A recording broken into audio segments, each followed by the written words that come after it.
राम राम हरे हरे।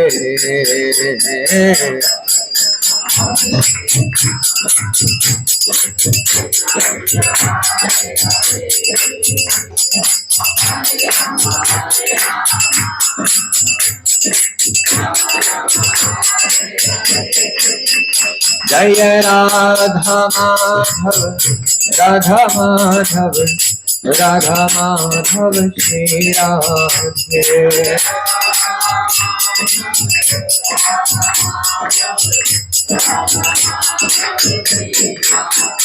जय गौरानिताय गौरानिताय गौरनिताय जय गौरानिताय।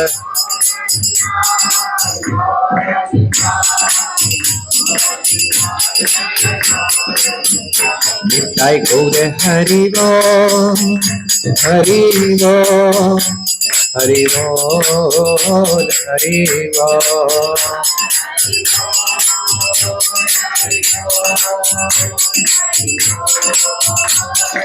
जय जय प्रभुपाद प्रभुपाद प्रभुपाद प्रभुपाद।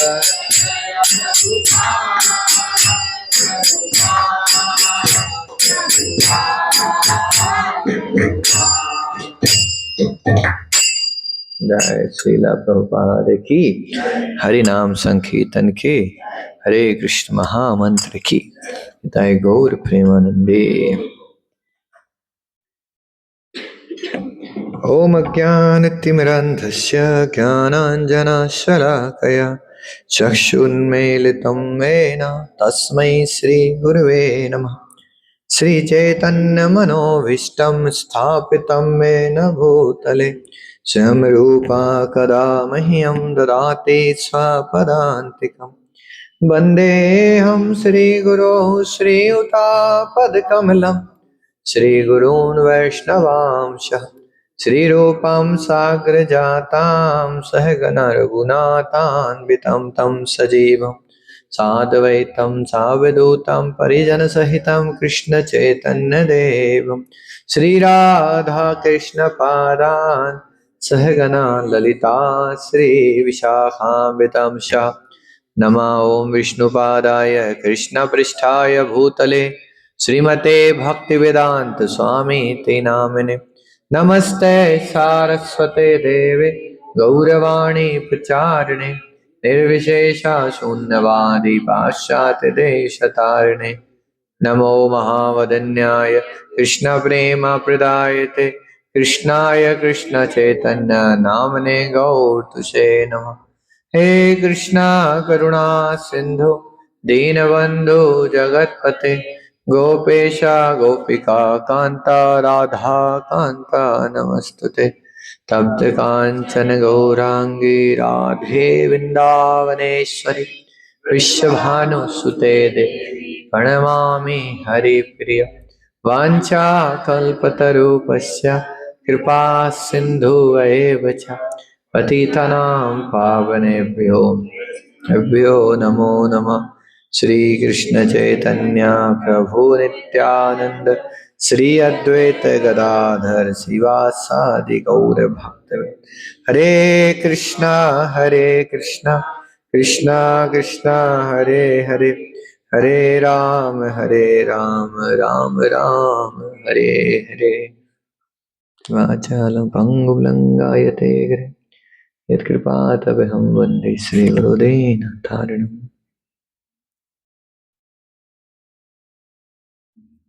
हरे कृष्णा। तो आप सभी का स्वागत है इस शुक्रवार वाले शनिवार साप्ताहिक कार्यक्रम में। आज शनिवार साप्ताहिक कार्यक्रम है ना, शुक्रवार के दिन। तो हम लोग प्रभुपाद जी के जीवन के ऊपर चर्चा कर रहे हैं। जय शिला प्रभुपाद पुस्तक से भक्ति विकास स्वामी महाराज के द्वारा जो लिखी गई है, और इसमें सर्वदेव मयो गुरु ये टॉपिक है। सर्वदेव मयो गुरु, ये को कम करना। तो इस पे हम चर्चा कर रहे हैं किस प्रकार प्रभुपाद जी अलग अलग अवतारों से तुलना की गई उनकी, और भगवान के अलग अवतार हैं या फिर जितने भी अलग अलग पर्सनालिटीज हैं श्रीमद् भागवतम में जो आए हैं, नारद जी, गजेंद्र, चतुष्कुमार, श्री व्यासदेव जी, इन सब से भी प्रभुपाद जी का तुलना किया गया है। कैसे इनके जो कार्य रहे वो कहीं ना कहीं प्रभुपाद जी के कार्य और उनके कार्यों में प्रभुपाद जी ने कुछ उसी स्टाइल में उसी तरीके से बहुत सारी चीजें की हैं। तो कल हम नारद जी का पढ़ रहे थे और फिर कहीं अलग ही चले गए। फिर वहां से हम लोग विप्लम, विरह और प्रेम दो प्रकार के रस हैं, इसमें विरह का रस उत्तम है। फिर उसमें भगवान से प्रेम से ज्यादा विरह और दर्शन पे बात चली, फिर कैसे भगवान के दर्शन जरूरी है, भगवान से प्रेम जरूरी है। फिर उसी में चीजें आगे बढ़ी कि कैसे दर्शन तो हर आदमी कर लेते हैं, करना चाहते हैं, लेकिन प्रेम भगवान से बहुत कम करना चाहते हैं, या करना भी चाहते हैं तो उसके लिए प्रयास नहीं करते हैं लोग, क्योंकि भगवान से प्रेम डेवलप करना, विकसित करना बहुत कठिन काम है। आसान नहीं है, आसान भी एक तरीके से, लेकिन इतना आसान नहीं है। दर्शन आसानी से हो सकते हैं, विग्रह के हम लोग दर्शन कर लेते हैं ठाकुर जी के, वृंदावन में जाके सब घूम के एक दिन में सातों के सातों को निपटा दिए। कहते हैं ना, सब मंदिर एक दिन में, सुबह वहां गए, 1 घंटे बाद वहां के डन, शाम तक वापसी काम में अपने, इतना फास्ट दर्शन हो जाते हैं। लेकिन जब बात आती है प्रेम विकसित करने की भगवान से, तो उसमें बहुत समय लग जाता है, जन्म जन्म लग जाते हैं, सालों साल लग जाती हैं। उदाहरण हमने कल दिए थे जो प्रेम विकसित किए भगवान से, किन किन उदाहरण थे?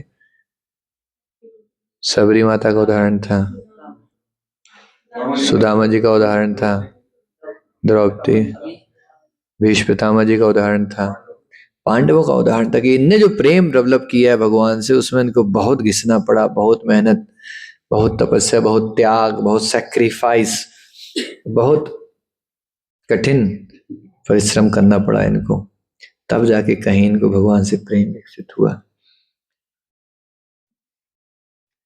और ऐसे प्रेमी भक्तों को भगवान टेस्ट भी खूब लेते हैं, ये भी हमने कल चर्चा की थी।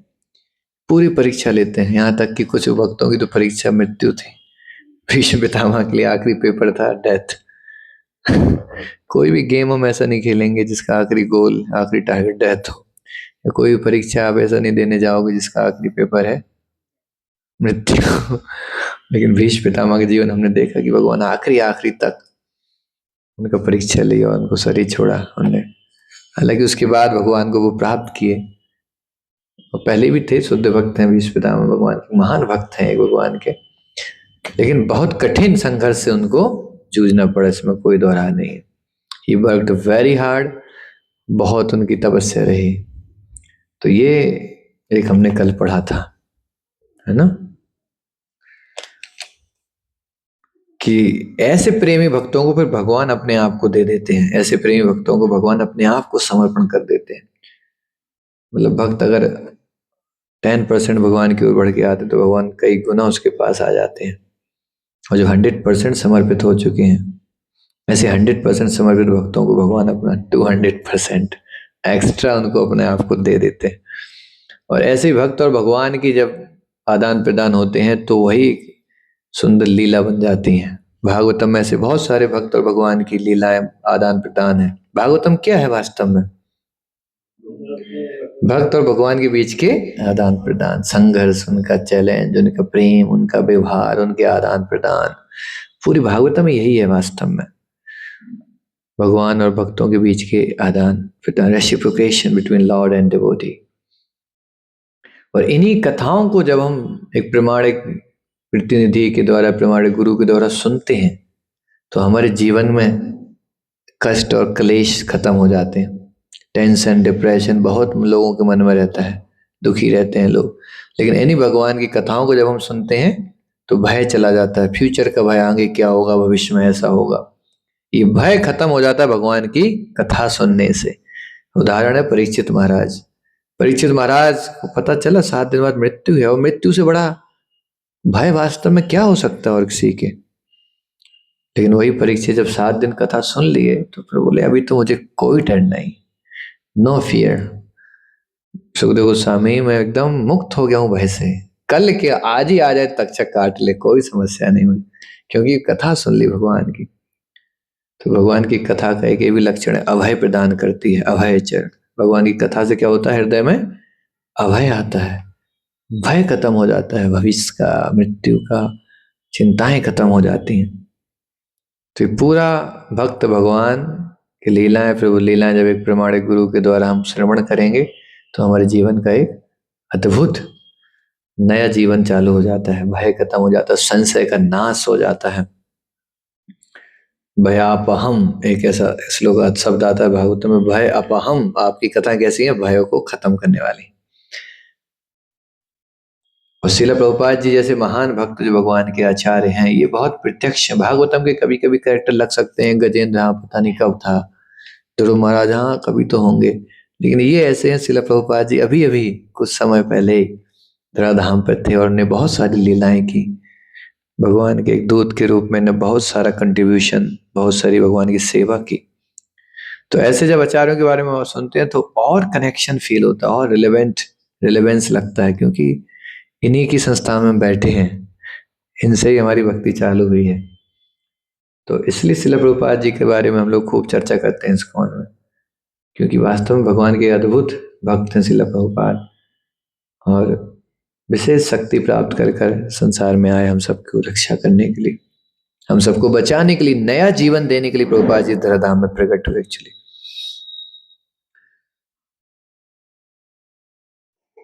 और वास्तव में भगवान की सेवा आप देखो, जैसे गांधी जी और प्रभुपाद जी थे, तो गांधी जी को प्रभुपाद जी ने एक लेटर लिखा था कि अब देखो देश स्वतंत्र हो गया, अब आ जाओ तुम, अब चालू करो गीता पढ़ना हमारे साथ। साथ में थे उस समय पे, दोनों लोग थे। नहीं सुना, जो भी हुआ होगा। उनके लिए देश सेवा बहुत महत्वपूर्ण थी। क्या थी?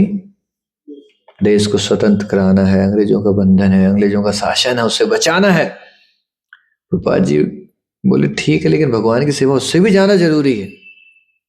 तो वो अपने में लगे रहे और प्रभुपाद जी अपने में लगे रहे। ये भगवान की सेवा में उसी समय अंग्रेजों का समय था, उसी समय ये प्रचार में लगे रहे पूरे विश्व में, उसी समय गांधी जी भारत को स्वतंत्रता दिलाने में लगे रहे।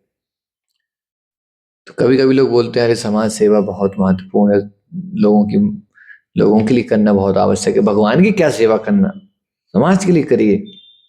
तो ये दोनों उदाहरण से आज हम समझेंगे वास्तव में कि गांधी जी ने समाज के लिए सब कुछ निछावर कर दिया। एक तरीके से देखा जाए, स्वतंत्र दिलाने के लिए उन्होंने बहुत कुछ त्याग किया है, हालांकि आजकल लोग वो भी नहीं मानते, लेकिन किया तो है ही त्याग।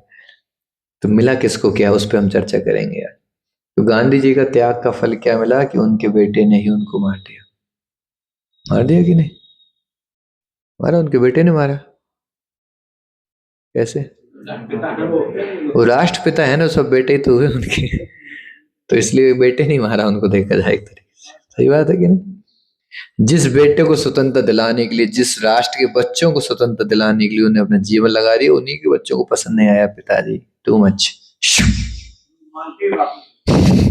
बापू मानते थे और उनको खत्म कर दिया कि नहीं?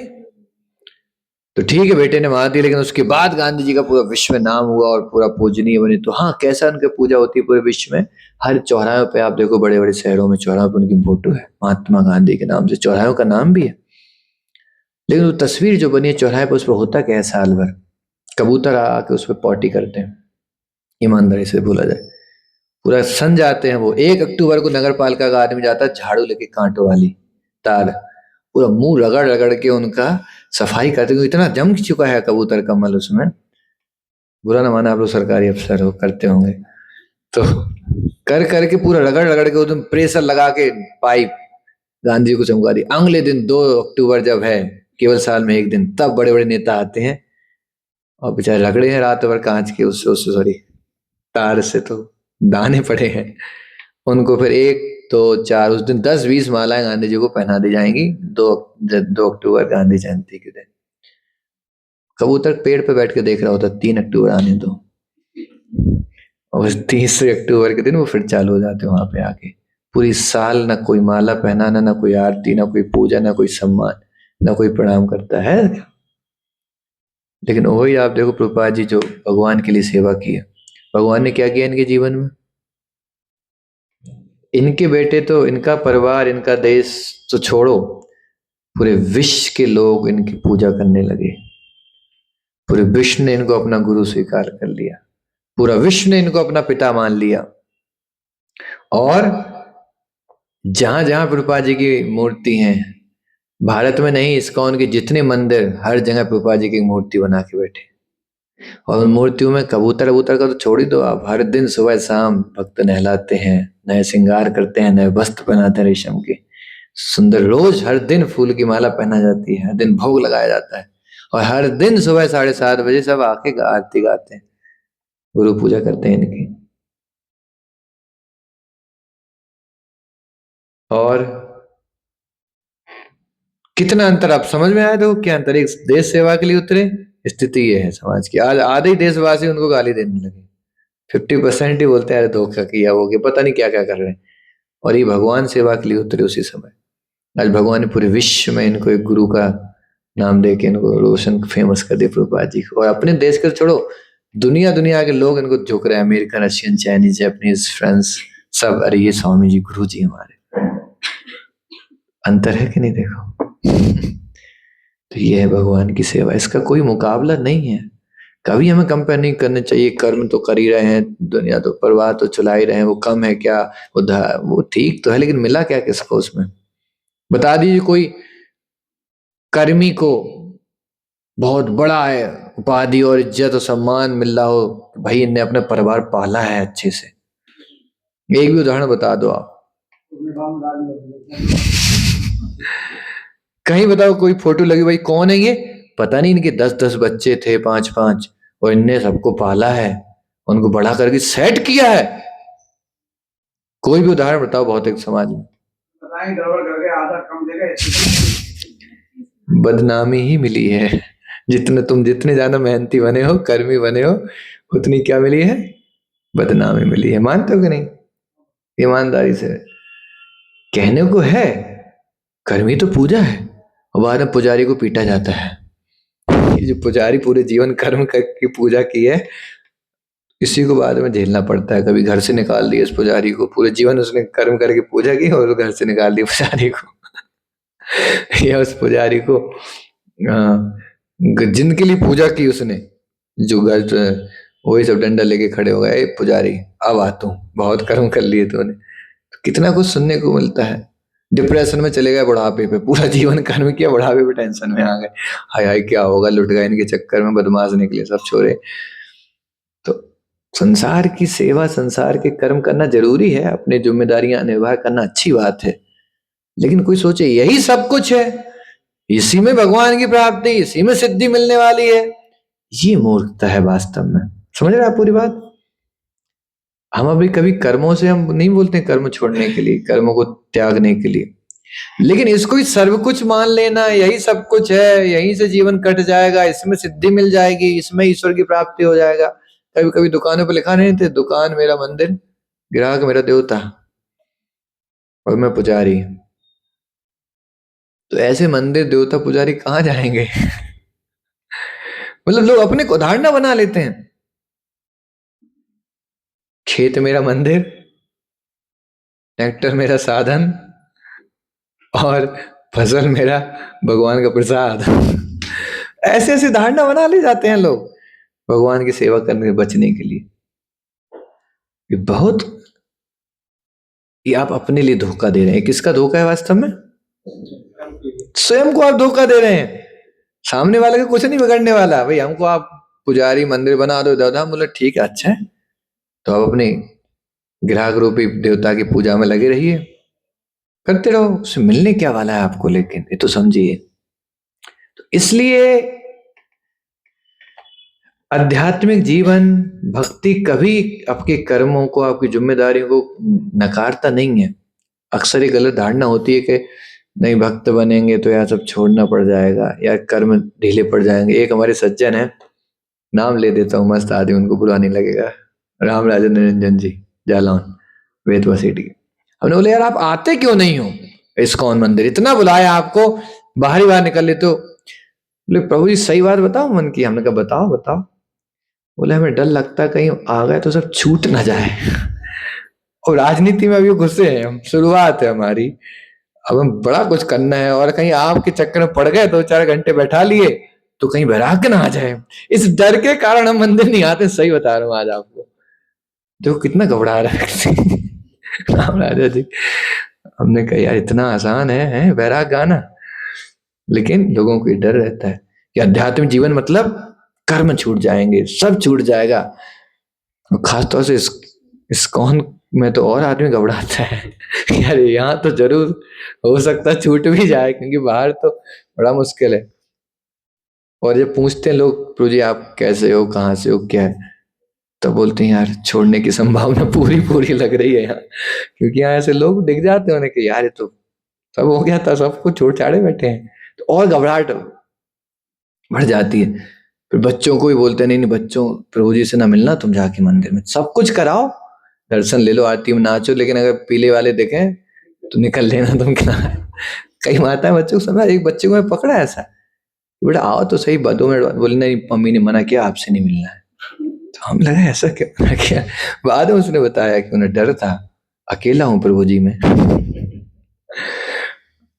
कई माताओं को लगता है अगर पति बहुत मंदिर आने लगे और घर पे भी जाके बात करें ऐसा हुआ आज प्रभु जी ने ये बताया जी हाँ वो सीखा, तो उन्हें घबराहट होने लगती है, ओह टू मच टू मच, ज्यादा हो रहा है, ज्यादा हो रहा है।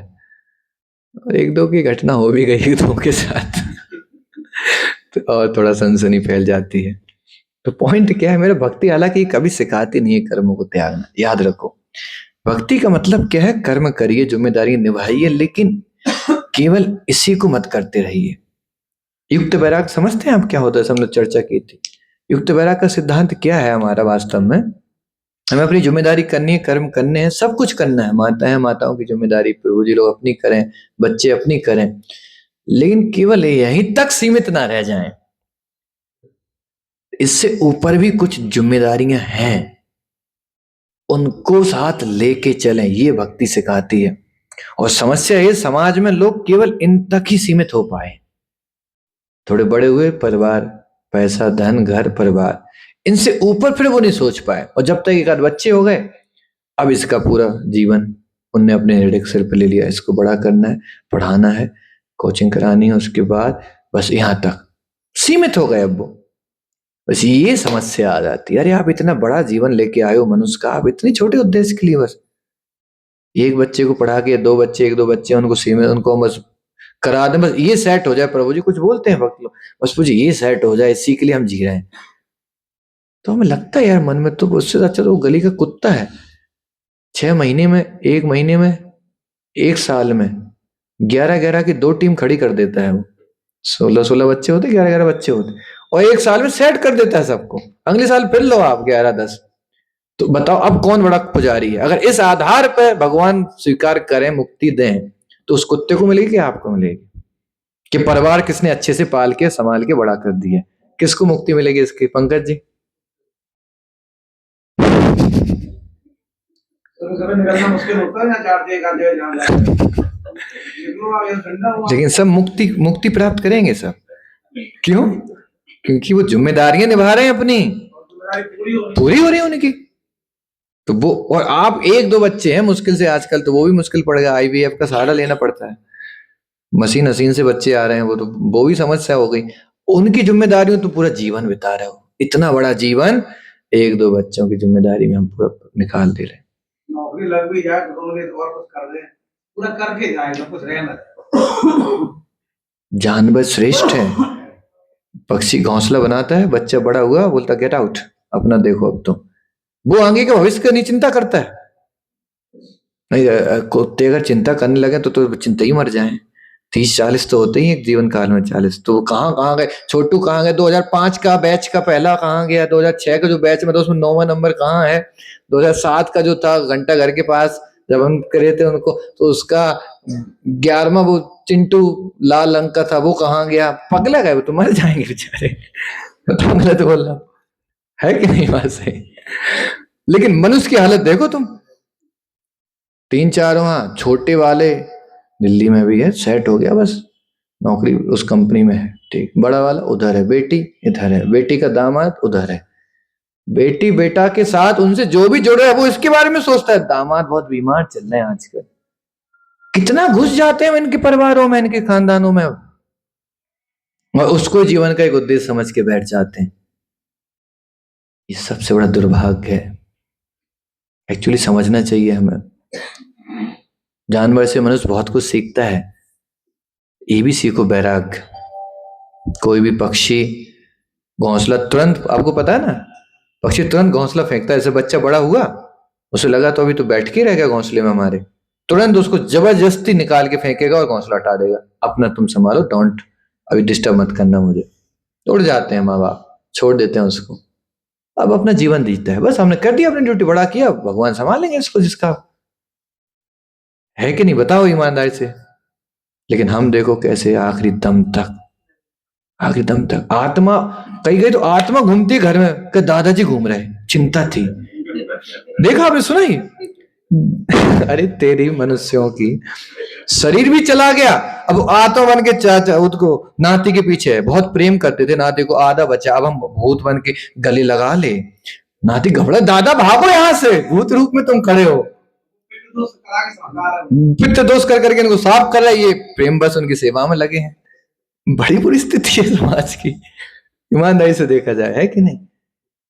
और कई बार तो ऐसा बोला तो दादा ही बच्चा बन के जन्म ले लेते हैं उसी खानदान में। सही बात भी है, दादा ले कभी अपने घर ही में परिवार में फिर जन्म लेते हैं। क्यों? कुछ जिम्मेदारियां अधूरी रह गई थी, अब करेंगे पूरी। और जो बहू मुंह ढांकती थी दादा को, वही बच्चे के रूप में आकर उसको कान के नीचे लगाती है, बदमाश। उन्हें क्या पता दादा है, दादा को लगता है यार बड़ी बेइज्जती कर रही है। तो पॉइंट क्या है पूरा, जितना आप आसक्त रहोगे उतना बेइज्जती सहनी पड़ेगी। और केवल एक दुख का कारण है, हमारी आसक्ति हो जाती। आसक्ति से इज्जत जाती है। किसी भी चीज से आप आसक्त हो जाओ, इज्जत जाएगी, क्योंकि वो चीज अब आपको दुख देने के लिए तैयार हो गई। देखो आप कितना, बच्चे कैसे बोलते हैं माँ बाप को, बूढ़ा चुप बैठ, दिन भर घर पर बैठ के रहता, पान चबाता रहता है, पिताजी शांत बैठे रहते, लेकिन छूटता नहीं है, छूटता नहीं है। इसलिए पहले के लोग वानप्रस्थ जीवन स्वीकार करते थे। 50 साल हुए बच्चों को, थोड़ा बड़े हुए, सेट हुए नहीं हुए सेट, 50 साल हुए नहीं भैया, बेटा ये घर परिवार राज पकड़ो, राज सिंहासन, और निकल गए चुपचाप। देखा आपने, दे जस्ट लीव। हर व्यक्ति करता था, यहां तक कि, और ऐसा नहीं कि उनके बच्चों जबरदस्ती उन्हें निकालते थे, ऐसा नहीं था।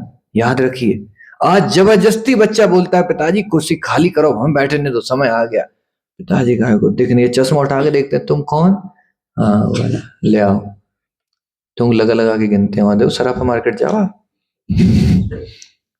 झुक गया कमर, उसकी कमर पेट समझ नहीं आ रहा, अलग है एक है, सब चिपक चुकी हैं, लेकिन वो बैठ जाएंगे टाइम से आगे। दिलीप को बताओ, गलत बोल रहा हूं? दुकानें नहीं छूटती, वो कुर्सी नहीं छूटती। बच्चा मन ही मन सोचता है, ईश्वर सुन ले, अल्लाह सुन ले इसकी। वो गाड़ी का नंबर भी बुला लेता है, हे राम वाली गाड़ी जाती है, नंबर रख लेता है, कब जरूरत पड़ जाए, लेकिन ये नहीं छूटता है। तो ये बात बिल्कुल समझने वाली बात है, आसक्ति से इज्जत जाती है। और ऐसा नहीं है कि जो अच्छे बच्चे, जिनके खराब बच्चे भगा रहे फिर भी आप नहीं मान लो, अच्छे बच्चे भी जिनके थे शास्त्रों में, से ध्रुव महाराज के पिताजी, अफसोस जिसका बेटा ध्रुव हो, कितना संस्कारी, उसका बाप तो जीवन भर गले से लगा के रखना चाहिए। ध्रुव महाराज की उम्र शादी भी नहीं हो पाई थी, पिताजी बोले थे बेटा तुम संभालो, हमें जान दो। उत्तानपाद तुरंत वानप्रस्थ लिए। ध्रुव जैसे बेटे को छोड़कर, जो वो नहीं चाहता था पिताजी जाए, उनको भी नहीं, आप अपना करो, हमारी जिम्मेदारी पूरी, मुझे छोड़ दो, आप मेरी और बड़ी जिम्मेदारी बाकी है मनुष्य की, जिसके लिए मैं आया हूं 84 लाख योनि बार। आप उस जिम्मेदारी से क्यों हमें रोक रहे हैं? भैया आप इतने कर्म से आसक्त हैं कि नहीं हमें जिम्मेदारी करनी, कर्म तो पहली जिम्मेदारी आपकी क्या थी मनुष्य बनकर? रश्मि माता जी, क्या जिम्मेदारी थी पहली मनुष्य की?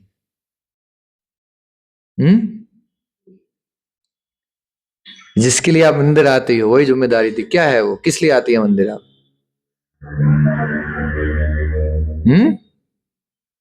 भगवत प्राप्ति, मुक्ति, इस शरीर के बंधन से निकलना, ये पहली जिम्मेदारी है मनुष्य की।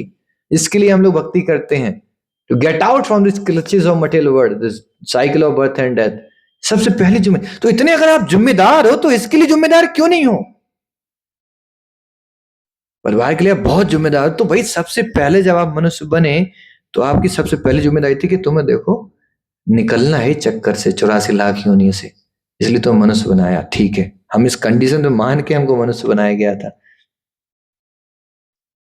इस जर्नी में आसपास की जिम्मेदारियों में ऐसे फंसे, ऐसे लटके, भूल ही गए हमें निकलना भी है। जबरदस्ती नहीं निकाला, अब जबरदस्ती करके भी नहीं निकला जा रहा है। तो अगर हम हर तरीके से आप देखा जाए, किसी भी एंगल से देखो, आप जिम्मेदार बनना है तो निकलो यहां से।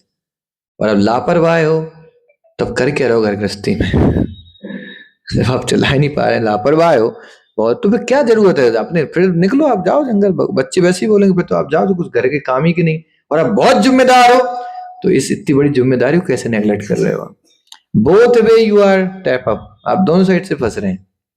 आप बहुत जिम्मेदार हैं तो फिर मनुष्य की सबसे बड़ी जिम्मेदारी है भगवत प्राप्ति। शरीर छूटने से पहले भगवान की प्राप्ति होनी चाहिए। तो उस जिम्मेदारी को क्यों आप नेगलेक्ट कर रहे हो? नहीं नहीं, मैं बहुत जिम्मेदार नहीं हूं, तो फिर घर गृहस्थी में कर क्या रहे हो जिम्मेदार नहीं हो तो? बच्चे अपने आप करने दो, तुम तब भी निकलो। प्रवेश जी, दोनों साइड से निकलना है भाई। आप जिम्मेदार नहीं हो तो कर क्या रहे हो फिर? हम लोग संभाल लेंगे, आप निकलो।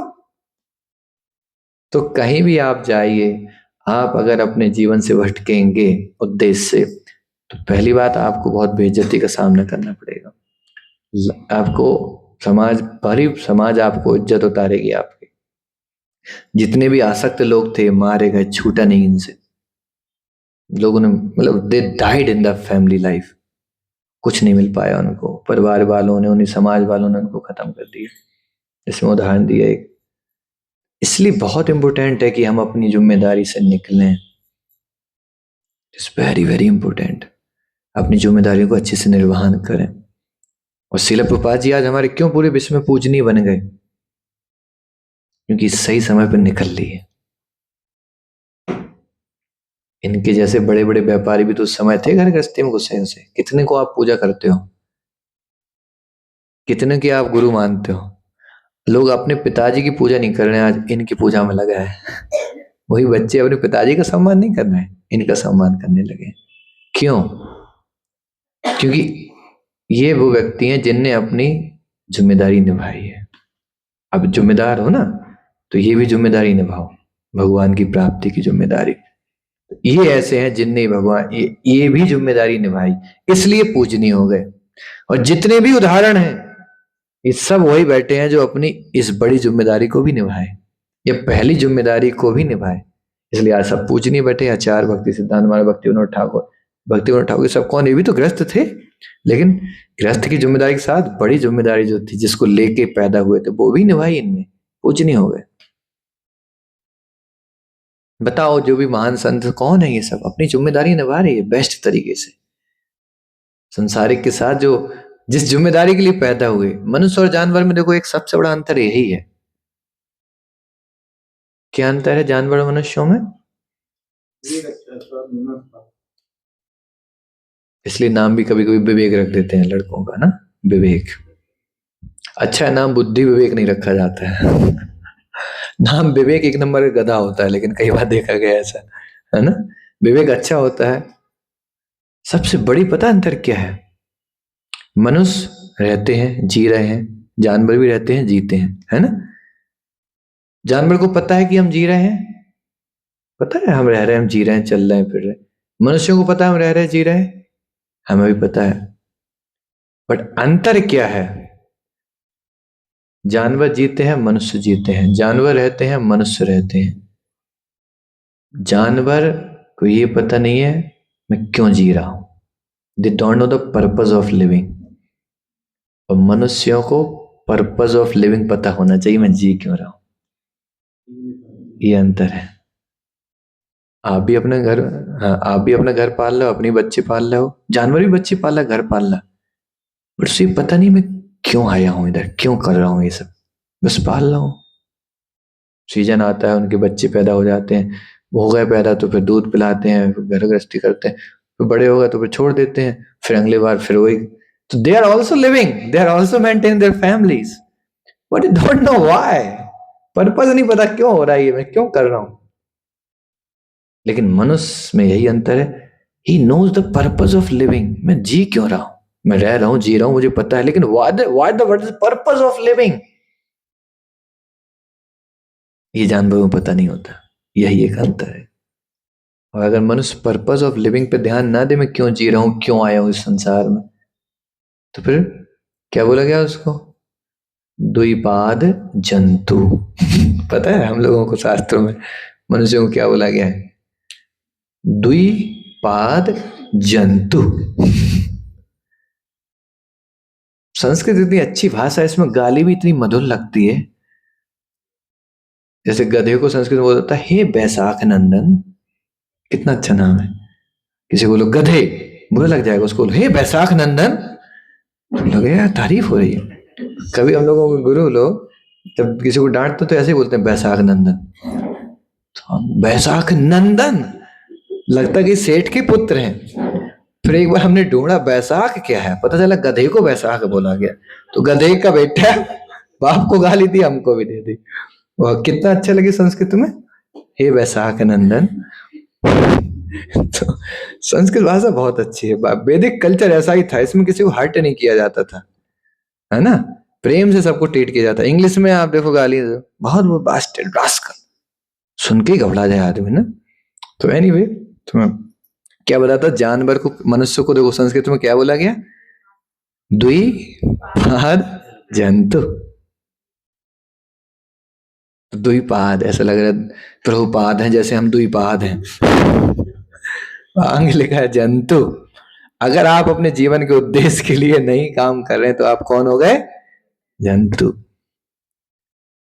आहार निद्रा भय मैथुनम चा सम्यक में पशुवे नराण धर्मो धर्मो विशेषो, ऐसा कुछ, धर्मो अधिक धर्मो विशेषो धर्मे नहीना पशु भी समान।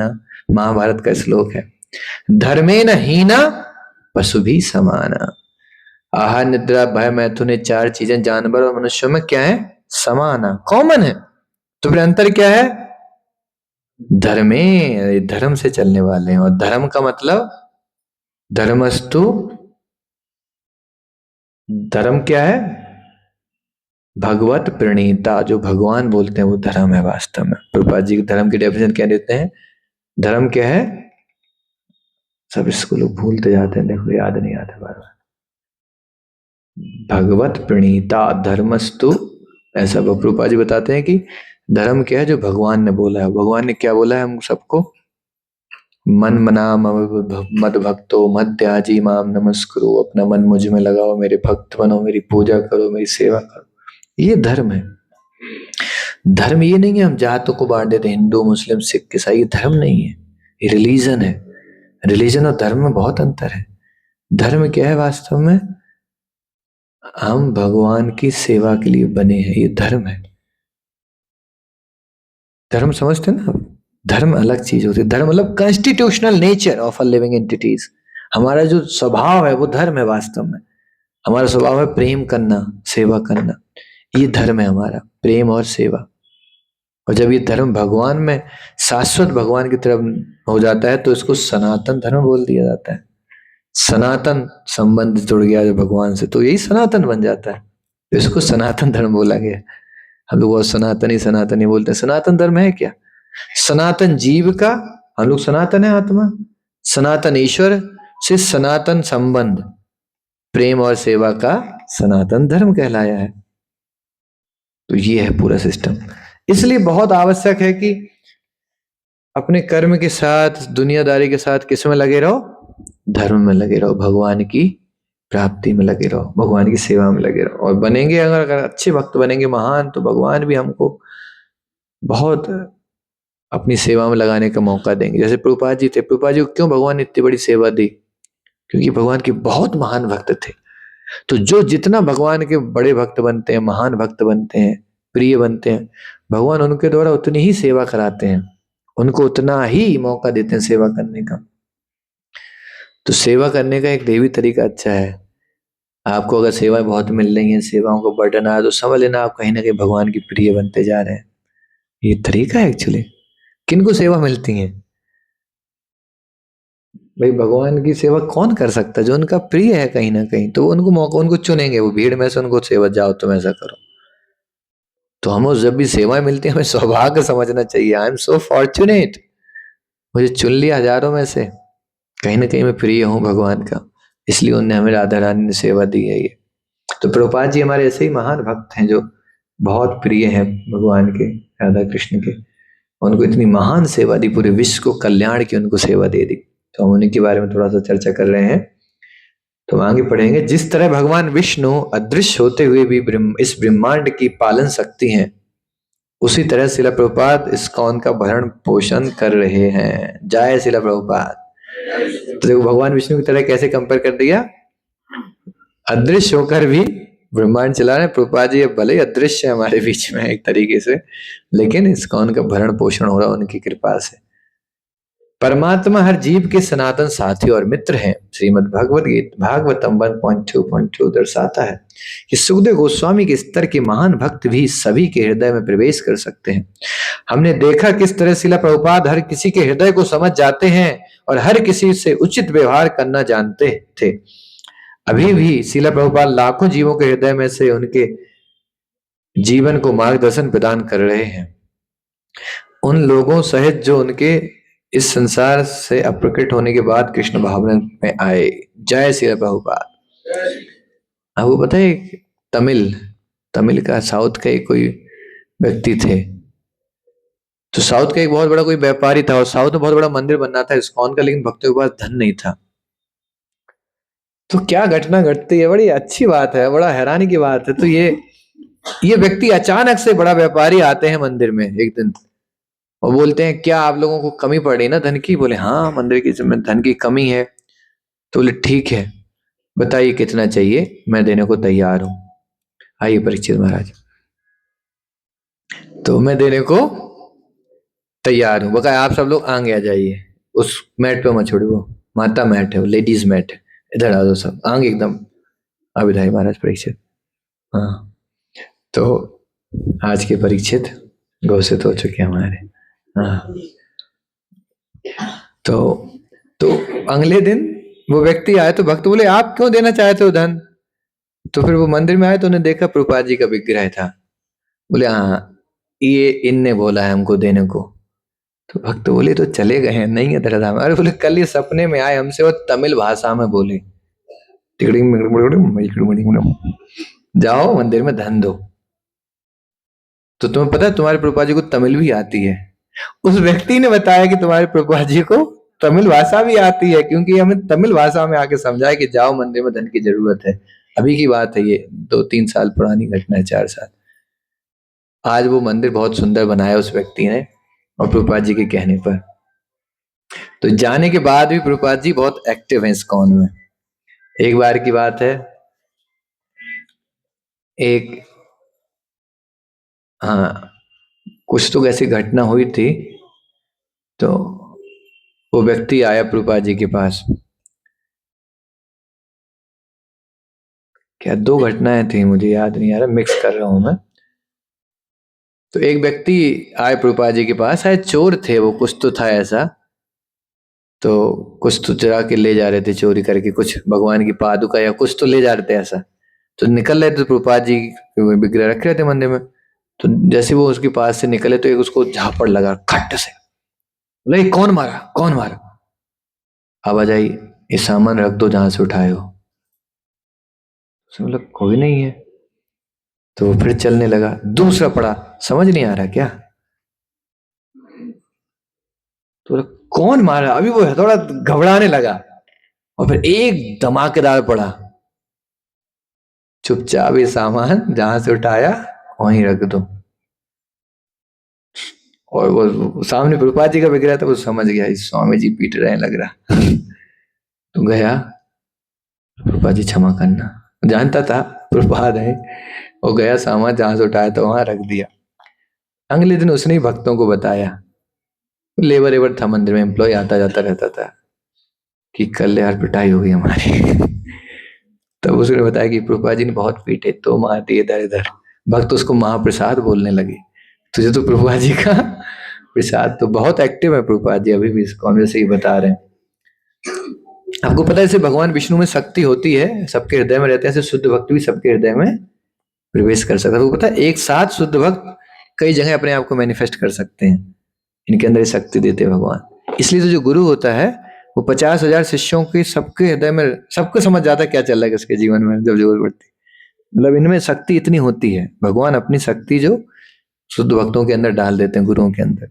इसलिए हमें कभी नहीं सोचना चाहिए कि गुरु जी के हजारों शिष्य हैं, अब तो कौन ध्यान देगा। अगर वो शुद्ध भक्त हैं तो बिल्कुल एग्जैक्टली उन्हें पता है तुम्हारे हृदय में क्या चल रहा है। हाँ, हो सकता है 24 घंटे उसको याद ना रखें वो, लेकिन जब आप सामने आते हो पूरे स्कैन कर लेते हैं वो, क्या हुआ, क्या सोच रहे हो तुम, क्या बोलना चाहते हो, और सीधा उसका जवाब दे देते हैं। हमारे गोपाल कृष्ण गोस्वामी महाराज ऐसे ही थे एक्चुअली। कई बार ऐसा हुआ उन महाराज के साथ में कि भक्त किसी मंदिर में जाते हैं और भक्त के कुछ पूछना चाह रहा था कि महाराज ने सीधा आंसर दिया कि वो हो नहीं पाएगा जो आप सोच रहे हो, छोड़ दो उसको प्लान को। कई बार ऐसा किया। तो इन भक्तों की शक्ति होती है ये। ऐसे ही हमारे शिला प्रभुपाद जी हैं। ब्रह्मा जी ने सृजन कार्य का दायित्व उस विशेष जीव को दिया जो सीधे विष्णु से प्रेरणा प्राप्त करने योग्य हो। शिला प्रभुपाद जी का सृजन कार्य कम से कम इतना महत्वपूर्ण तो है क्योंकि यह ब्रह्मा जी के सृजन को पूर्ण करता है। ऐसा इसलिए है क्योंकि पति जीवात्मा को उद्धार के प्रयास के बिना ब्रह्मा जी की रचना का कोई अर्थ नहीं है। जय शिला प्रभुपाद, बोलिए जय शिला प्रभुपाद। समझ में आया क्या बोला अभी? ब्रह्मा जी ने संसार क्यों बनाया? फटाफट आंसर बताइए कोई। ब्रह्मा जी ने संसार क्यों बनाया? संसार का उद्देश्य।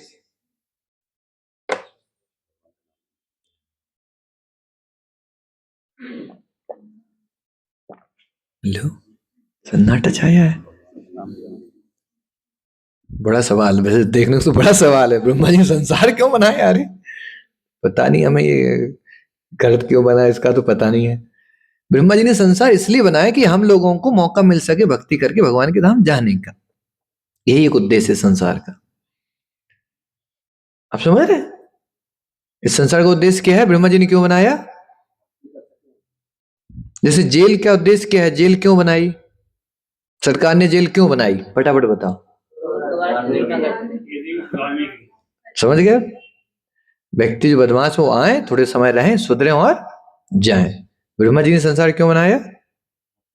कि जो लोग भगवान से विमुख हो गए आए यहाँ, थोड़ा बहुत करें लीला, थक जाए, परेशान हो जाए, फ्रस्ट्रेट हो जाए, तो गुरु को स्वीकार करें और नाम जप करके भगवान के नाम वापिस। इसी यही उद्देश्य है संसार का, और कोई उद्देश्य नहीं है।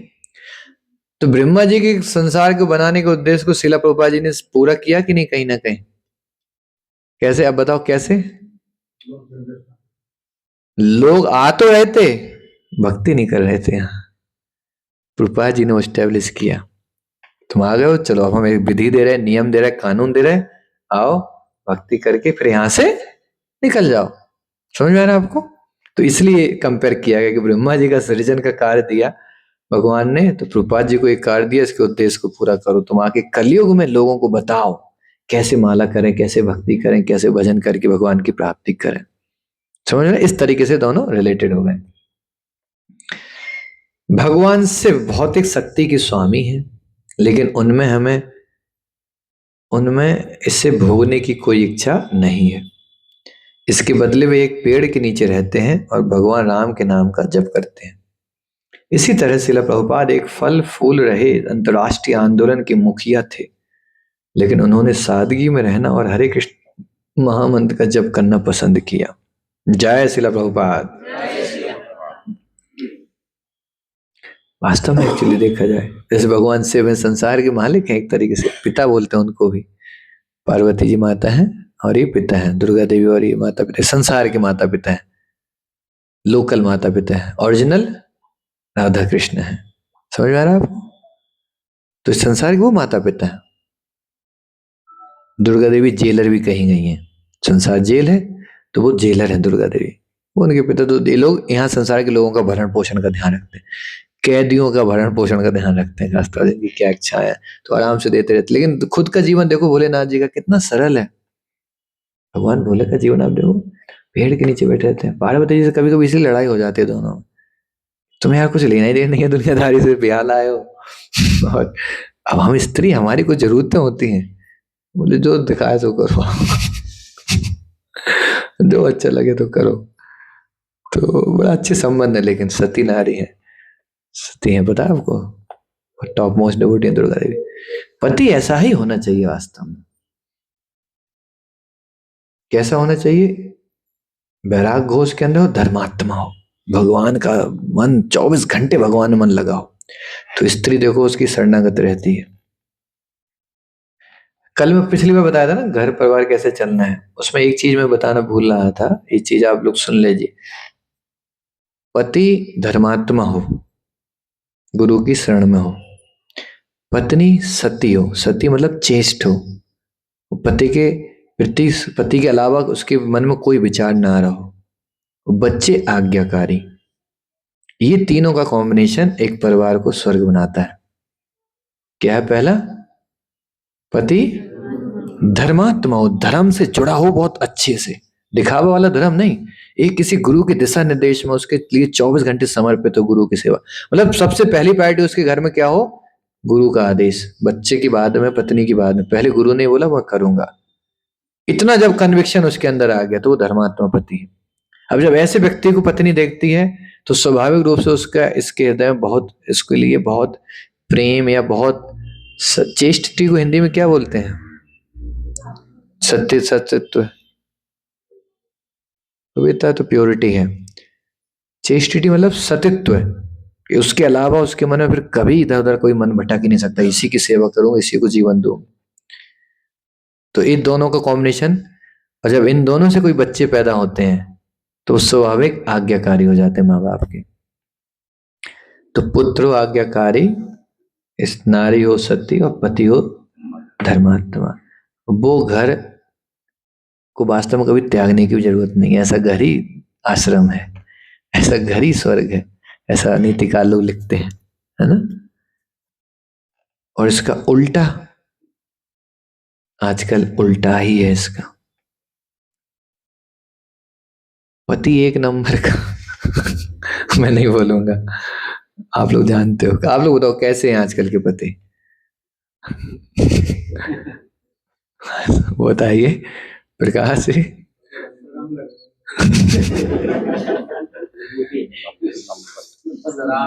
हाँ, एक नंबर की बदमाश है। और उम्मीद क्या करते हैं? पत्नी कैसी हो? सती हो, आज्ञाकारी हो। पूछे, पति आपने खाना खाया क्या? आपने नहीं खाया तो मैं भी भूखी रहूंगी। उम्मीद यही है कि नहीं? और हम एक नंबर के छचोरे, बदमाश, लंपट, ढक्कन, किसी काम के नहीं। और पत्नी से उम्मीद है, और बच्चों से क्या उम्मीद है? पिताजी की सेवा करेंगे, आज्ञाकारी हो। एक बिल्कुल नहीं हो सकता, मैं भी इसको अप्रूव नहीं करता हूं। कोई नहीं बोलेगा ऐसा सही है, नहीं, ऐसों को बिल्कुल नहीं जरूरत है करने की। ठीक है, पति मान लो ऐसे हो गया। पत्नी आजकल कैसी माता है? स्त्रियां नारी माता है तो क्या माताएं होती, नारी कैसी है आजकल? आजकल क्या है उनका? सतीत्व एकदम जीरो है, चेस्टिटी है ही नहीं। पति के प्रति जो उनका एक एक एकाग्निष्ठा, एक मन होता है, वो है ही नहीं। बात किससे कर रही हैं? पति किसी को मान है, संबंध कहीं है, दिल कहीं और लगा है, मन कहीं और लगा है। तो वो इनका ऐसा जीवन है कि नहीं? ज्यादातर आप देखो आज है, मानो न मानो समाज की स्थिति है। हाँ, अलग अलग विचार है, व्यवहार है। और ये दोनों जब बच्चे पैदा करते हैं तो दोनों की उम्मीद रहती है कैसे हो? आज्ञाकारी। सुबह उठते ही बोले तुम ही हो माता, और जब पिता, पिता के हाथ माता के हाथ, ऐसे बच्चे हो तो बच्चे एक नंबर के स्वतंत्र हो जाते हैं। बच्चों माँ बाप की नहीं सुनेंगे। समझ में आ रहा है ना? ये सिस्टम है, मतलब आप इससे बच नहीं सकते हो। लेकिन शुरुआत पति से होती है। आप अगर धर्मात्मा बन जाओ, इसलिए पुरुषों को पुरुषों की बड़ी जिम्मेदारी होती है घर में। अगर आप पुरुष अपने आप को घर का मालिक स्वामी मानते हो, आप धर्मात्मा नहीं है तो पूरा आपने पूरा परिवार नष्ट कर दिया। एक स्त्री का जीवन बर्बाद कर दोगे आप, आने वाले बच्चे गाली देंगे आपको और समाज आपको गाली देगी। इसलिए आप जो हस्बैंड्स हैं, वो बैंड नहीं बनना है, इनको हस्बैंड बन के रहना है।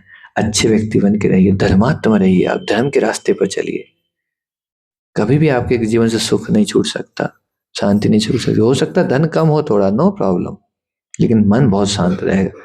और ऐसा परिवार अगर हो जाए तो वास्तव में किसी को बैराग लेने की जरूरत ही क्या है। ब्रह्मचारी तो आजकल इसलिए बनते हैं, ज्यादातर मिलती नहीं है कोई सती, भरोसे नहीं है किसी पर।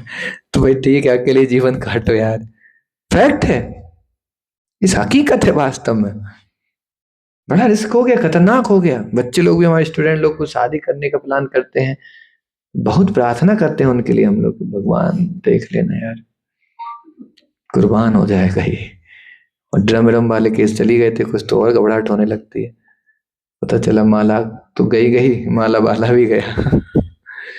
तो बहुत आवश्यक है धर्मात्मा बन के रहिए, तब भगवान बहुत मदद करते हैं। ठीक है ना। हाँ। तो भगवान शिव ऐसे हैं, बेसिकली भगवान शिव पे कितने धर्मात्मा हैं, एकदम भगवान राम के नाम में दिन भर डूबे रहते हैं। कोई धन ऐश्वर्य मोबाइल लैपटॉप कोई उनके पास टेंशन नहीं ज्यादा, और जो भी आता है उनको धनवान बनाते चले जाते हैं, ले जाओ। पता है ना क्यों देते हैं इतना सारा? भगवान बहुत जल्दी क्यों वरदान देते हैं? भगवान शिव, भगवान शिव आशुतोष है ना, क्यों इतना जल्दी वरदान दे देते हैं? हाँ, you don't want to be disturbed. तुम आए, हे बोले ना, हाँ क्या चाहिए यार? धन चाहिए, और पार्वती जी हैं ही, उनकी पत्नी तो है मालकिन है संसार की, देख लो यार। तो यहाँ आपने देखो, पति को डिस्टर्ब नहीं, भजन करने दो, क्या चाहिए ले जाओ। तो पूरा धन दान सुख संपत्ति घरे आवे सब दे देती हैं वो। तो भगवान सिर्फ धर्मात्मा, इसलिए आप सती देखो, बिल्कुल पूरा मन चिंतन 24 घंटे भगवान शिव में लगा है। सती नारी है, सती, सती जो है उनका नाम ही सती है ना। एक तो पार्वती जी बहुत चेस्ट लेडी है, चेस्ट लेडी मतलब संसार में साथ ही 7-8 चेस्ट लेडी गिनाई गई हैं, जिसमें सती का एक स्थान है। अनसुईया है, ये है, और हाँ द्रौपदी है, गांधारी है। सावित्री कौन है, किनकी वाइफ है? हाँ वो भी एक ऐसी 7-8 लेडी, उसमें सती एक है एक्चुअली। क्योंकि पति बहुत बड़े इनके धर्मात्मा है, तो अपने आप मन कहीं नहीं जाएगा इधर उधर। तो ऐसे भोलेनाथ जी, अब इनसे कैसे प्रभुपाद जी की कंपेयर किया गया? भगवान शिव को पशुपति के नाम से भी जाना जाता है, क्योंकि वे पशु के स्तर तक गिरे गिरे हुए जीवों को आश्रय देते हैं। पशुपति, समझ में आ रहा? और उनका उत्थान करने का प्रयास करते हैं, एक ऐसा कार्य जो कोई भी करना पसंद नहीं करेगा या बिना दूषित हुए नहीं कर सकेगा। उसी तरह शिला प्रभुपाद जी भी हैं, कितने गिरे हुए पशु पशु के स्तर पे, हिप्पी लोग पशु के स्तर पर थे, वहां जाके उनको उठा लिए। समझ में आ रहा है? इस तरीके से इनकी तुलना की गई। अब दुर्गा माँ से प्रभुपाद जी की कैसे तुलना हो रही? जैसे माँ दुर्गा के 10 हाथ हैं, और हाँ हर हाथ में राक्षसों को मारने के लिए अस्त्र हैं। शिला प्रभुपाद के पास भी बहुत सारे अस्त्र हैं। क्या क्या अस्त्र हैं प्रभुपाद जी के पास? हरि नाम, प्रसाद, पुस्तकें, उत्सव, अन्य दिव्य यंत्र, तकनीकियों से वे राक्षसी मानसिकता का वध करते चले आ रहे हैं। जय शिला प्रभुपाद। ये प्रभुपाद जी के अस्त्र हैं। जिस प्रकार सरस्वती देवी प्रत्येक वैदिक शाखा का संचालन करती हैं, उसी तरह शिला प्रभुपाद हर विषय को अच्छी तरह जानते थे और उसमें निपुण थे। जैसे दर्शन शास्त्र, विज्ञान, इतिहास, संगीत, प्रसाद बनाना, व्यवसाय, हिसाब करना, व्यवहारिक अर्थशास्त्र, कला, भवन निर्माण, कानूनी गतिविधियां आदि। प्रभुपाद जी को सब आता था ये, तभी इतनी बड़ी संस्था कोई चला सकता है। तो सरस्वती माँ की तुलना की, सारी विद्याओं की मालकिन है वो, देवी है। प्रभुपाद जी भी सारा जो पॉलिटिक्स, सोशोलॉजी, इकोनॉमी, सब फील्ड का उनको जानकारी था प्रभुपाद जी को। तो इस तरीके ऐसे एक ऐसा वस्तु जो लगता है कि वे नहीं जानते थे या इनमें उनकी रुचि नहीं थी, वह है यंत्र विद्या, टेक्नोलॉजी, जिनमें उनकी ज्यादा रुचि नहीं थी।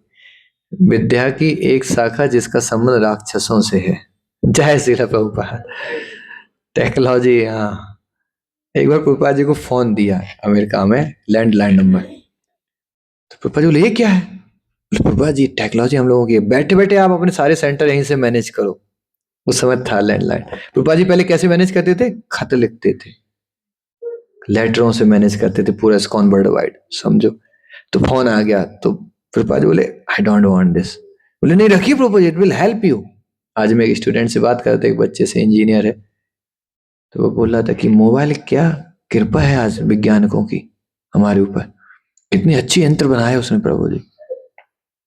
मन में तो हमें लग रहा था बेटा कृपा है ये, क्या बताएं अभी, इनका ही लड़का था प्रभु जी का।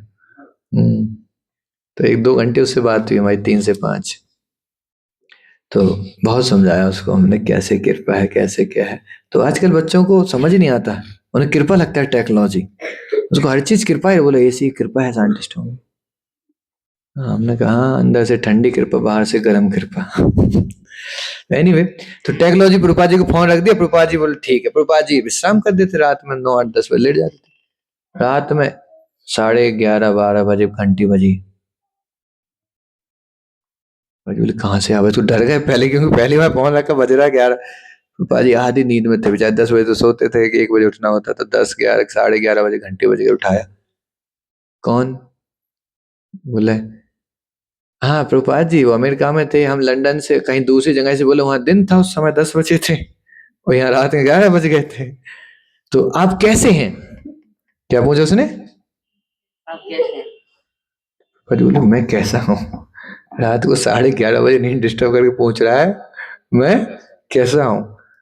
पापा जी ने बोली सुबह बताएंगे कैसे हैं।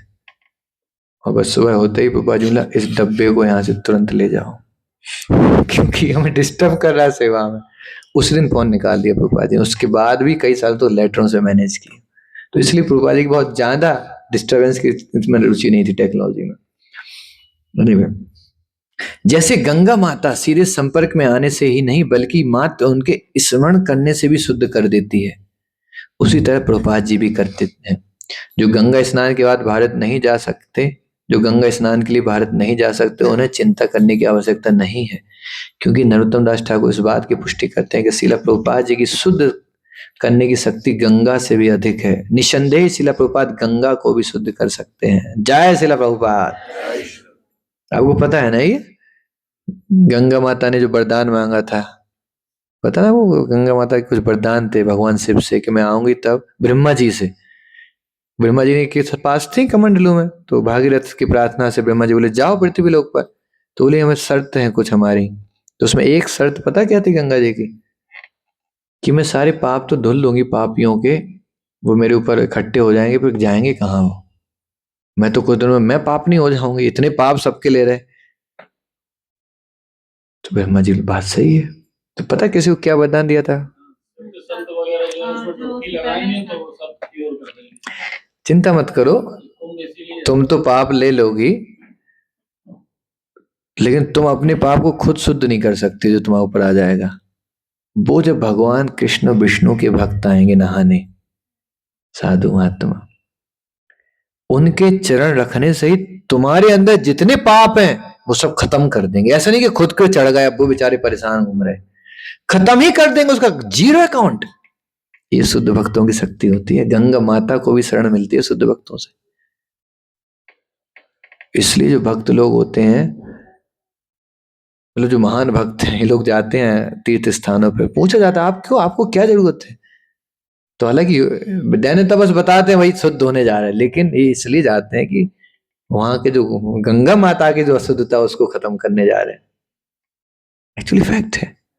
इसलिए एक बार प्रभुपाद जी से पूछा कि आप लोग कुंभ नहाते हो, क्या तुम्हारे नाम शुद्ध नहीं करता तुम्हें, तुम क्यों नहाने आए हो? वो वैसे कमेंट पहले करते, बहुत परेशान करते थे इसको शुरुआत के। तो रूपा जी गए थे 1972 में, शायद वहाँ इलाहाबाद में लगा था कुंभ। तो रूपा जी गए थे पूरी टीम लेके अपनी हजारों भक्तों की। तो ऐसे ही कुछ लोगों ने वहाँ लोकल के जो व्यक्ति थे कमेंट किया, आपका तो नाम ही शुद्ध करने वाला है, आप लोग बोलते हो हरि नाम ही एक केवलम, फिर क्या जरूरत है कुंभ में आने की? तो भक्तों को तो डाउट आ गया कि सही बात है, रूपा जी के पास बेचारे सब नए थे। रूपा जी बोले उसको बताओ कि हम गंगा को शुद्ध करने आए हैं, गंगा से शुद्ध होने नहीं आए। कॉन्फिडेंस था प्रभुपाद जी का, जो भगवान का नाम ले रहा है, भक्ति कर रहा है, उसको क्या जरूरत है दूसरी सिद्धता की। वो जहां जाएगा उस जगह को शुद्ध कर देंगे, उनको कहीं के खुद शुद्ध होने की कोई दूसरा सहारा लेने की आवश्यकता। जय श्रील प्रभुपाद। तो गंगा माई बोली ठीक है, ऐसा होगा तो मैं जरूर चली जाऊंगी पृथ्वी लोक पे, क्योंकि आप विष्णु के भक्त आएंगे और मैं जब तक ही रहूंगी पृथ्वी पे, जब तक ही भक्त रहेंगे। जिस दिन भगवान विष्णु के भक्त पृथ्वी खाली कर दिए, उसी दिन में गायब। इसलिए आप देखो सूख रही है गंगा, कलयुग बढ़ रहा है ना, भक्त सूख रही। फैक्ट है। चलिए तीर्थ तीर्थ स्थान जो है, यमुना देखो आप वृंदावन की कितनी कम हो गई। वो बस 10,000 साल तक रहने वाली हैं, जब तक अपना ये मोमेंट है। 10,000 के बाद सारे तीर्थ धाम आम सब गायब मिलेंगे आपको, कोई वृंदावन दिखेगा नहीं, कहीं गोवर्धन नहीं, कहीं यमुना नहीं, नाम निशान नहीं रहेगा इनका। क्योंकि चेतन महाप्रभु का मिशन 10,000 तक फैलेगा, तो 10,000 तक भक्तों की कमी नहीं होने वाली है। इसलिए सब 10,000 तक तो रहेंगे, उसके बाद गायब हो जाएंगे।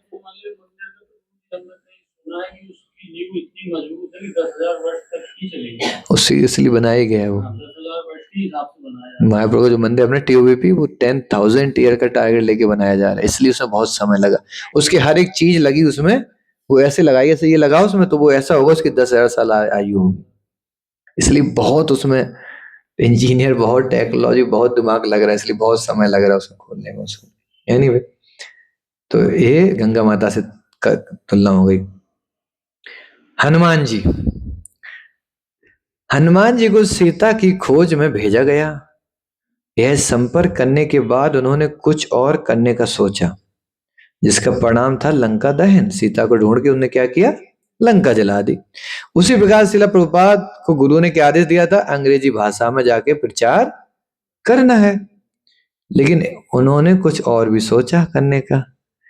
इस निर्देश को तो पूरा किया ही है, लेकिन उन्होंने क्या किया, सभी भाषाओं में कृष्ण भावनामृत के प्रचार के रूप में लिया और इसकी पूर्ति के लिए कई प्रकल्प शुरू कर दिए।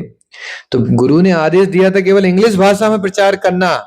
वहां जाके प्रभुपाद जी ने जितनी भाषाएं थी, पेरिस और कौन सी भाषा है, फ्रेंच, लैटिन, सारी भाषाओं में जाके प्रचार कर दिया। जय श्रील प्रभुपाद। पता ना आपको प्रभुपाद जी की यही देखो 5 प्रकार की गीता रखी। उर्दू में वो गीता रखी, उर्दू में उल्टी गीता है, वो खुलने की जगह बंद हो रही है, वो बनने की जगह खुल रही है। बंगला में, पंजाबी में, सब सारी भाषाओं में प्रभुपाद जी किसी को नहीं छोड़ेंगे, थोड़ा एक्स्ट्रा करके आएंगे। नारद मुनि एक महान भक्त हैं, जिनकी तुलना केवल उनसे ही की जा सकती है। नारद मुनि का स्थान अद्वितीय है, लेकिन आधुनिक युग के उनके प्रतिनिधि कृष्ण कृपा मूर्ति शिला प्रभुपाद का स्थान भी अद्वितीय है। इसलिए शिला प्रभुपाद जी और नारद मुनि के बीच कई प्रत्यक्ष समानताएं हैं। क्या क्या समानताएं हैं, नारद मुनि की तरह शिला प्रभुपाद लगातार बिना रुके यात्राएं करते थे। बात सही है, रुके नहीं थे। 14 साल का भ्रमण, 14 बार भ्रमण करना, कैसे रुकेंगे। कृष्ण का गुणगान करते हैं, पतित लोगों के हृदय में भक्ति उत्पन्न करते हैं। नारद जी भी ये करते हैं, जहां जाके बीड़ा बजा के पकड़ लेते हैं तो भक्त बनाते चले जाते हैं। ये प्रभुपाद जी ने किया। शिष्य बनाते हैं, अर्च विग्रहों की पूजा करना सिखाते हैं, क्रोधित माता पिता द्वारा शापित होते हैं और वाद विवादों में आनंद भी लेते हैं। आपको पता नारद मुनि को एक पिताजी ने श्राप दे दिया था, किसी को याद है। और प्रभुपाद जी को भी श्राप मिला कई माता पिताओं से।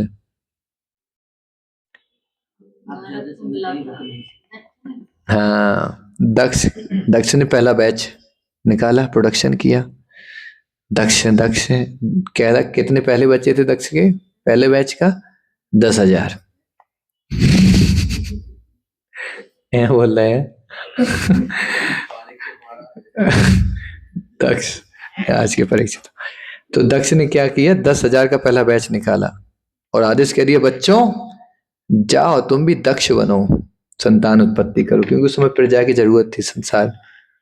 तो बच्चों, लेकिन क्या बोला, पहले तपस्या करो। लेकिन देखो पहले के लोगों को पता था कि गृहस्थ आश्रम में घुसने से पहले तपस्या कर लो, नहीं मुश्किल पड़ जाएगी माला करना बाद में एकदम क्लियर था। तो जो भी गृहस्थ बनते थे पहले 10-5 हजार साल तो उनको जंगल में तपस्या करनी कंपलसरी। खतरनाक आश्रम में जा रहे हो आप, जान भी जा सकती है आपकी तो पहले तैयार हो जाओ, इतना सॉलिड स्टील बॉडी बना लो अपनी। तो गए बेचारे 10 के 10,000 जंगल में। उद्देश्य था प्रोडक्शन, पिता का आदेश। और नारद जी बैरागी हैं, ब्रह्मचारी हैं। वो ऊपर से निकल लेते, बोले कितनी बड़ी टीम जा रही, वो भी नए लड़के, यंग बीटेक, तो और पसंद आते हैं। तो नारद जी बोले सीधा, हरे कृष्णा, हरि बोल, कहाँ जा रहे हैं आप लोग? बोले पिताजी का आदेश है मुनिवर कि हमको तपस्या करके संतान उत्पत्ति करनी है। बोले अच्छा, इतना सा, बैठो मैं बताता हूँ कैसे तपस्या करनी है। बैठे, 1-2 घंटे क्लास दी, सबको बाबा जी बना दिया। 10,000 सन्यासी। दक्ष बोले यार इतनी साल निकल गई, आ ही नहीं रहे हैं, आ ही नहीं रहे हैं। जब तक न्यूज आ गई, Here is the 10,000 sons of Daksh Maharaj became the renunciates. English में, अमेरिका में ऐसी न्यूज आती है, भारतीय न्यूज। तो देखिए दक्ष महाराज के 10,000 बच्चों को 12 ब्रह्मचारी। नारद जी ने 10,000, दक्ष को पता चला, अरे यार इतना बड़ा प्रोजेक्ट दिया था, बाबा जी बना दिया, एक बच्चा भी पैदा नहीं करेंगे अभी। तो बड़े दुखी हो गए। दूसरा बैच 1100 का, दूसरे बैच कितना था? 1100। बोला जाओ और संतान उत्पत्ति करो, संसार को भर दो प्रजा से। जैसी आज्ञा पिताजी। नारद जी फिर देखे कौन आ रहा है, तो 1100 का बैच है। तो नारद जी बोले हरे कृष्णा, प्रसाद लेंगे थोड़ा? हाँ प्रसाद तो दीजिए, बस प्रसाद ले रहे कि फंसे बच्चे।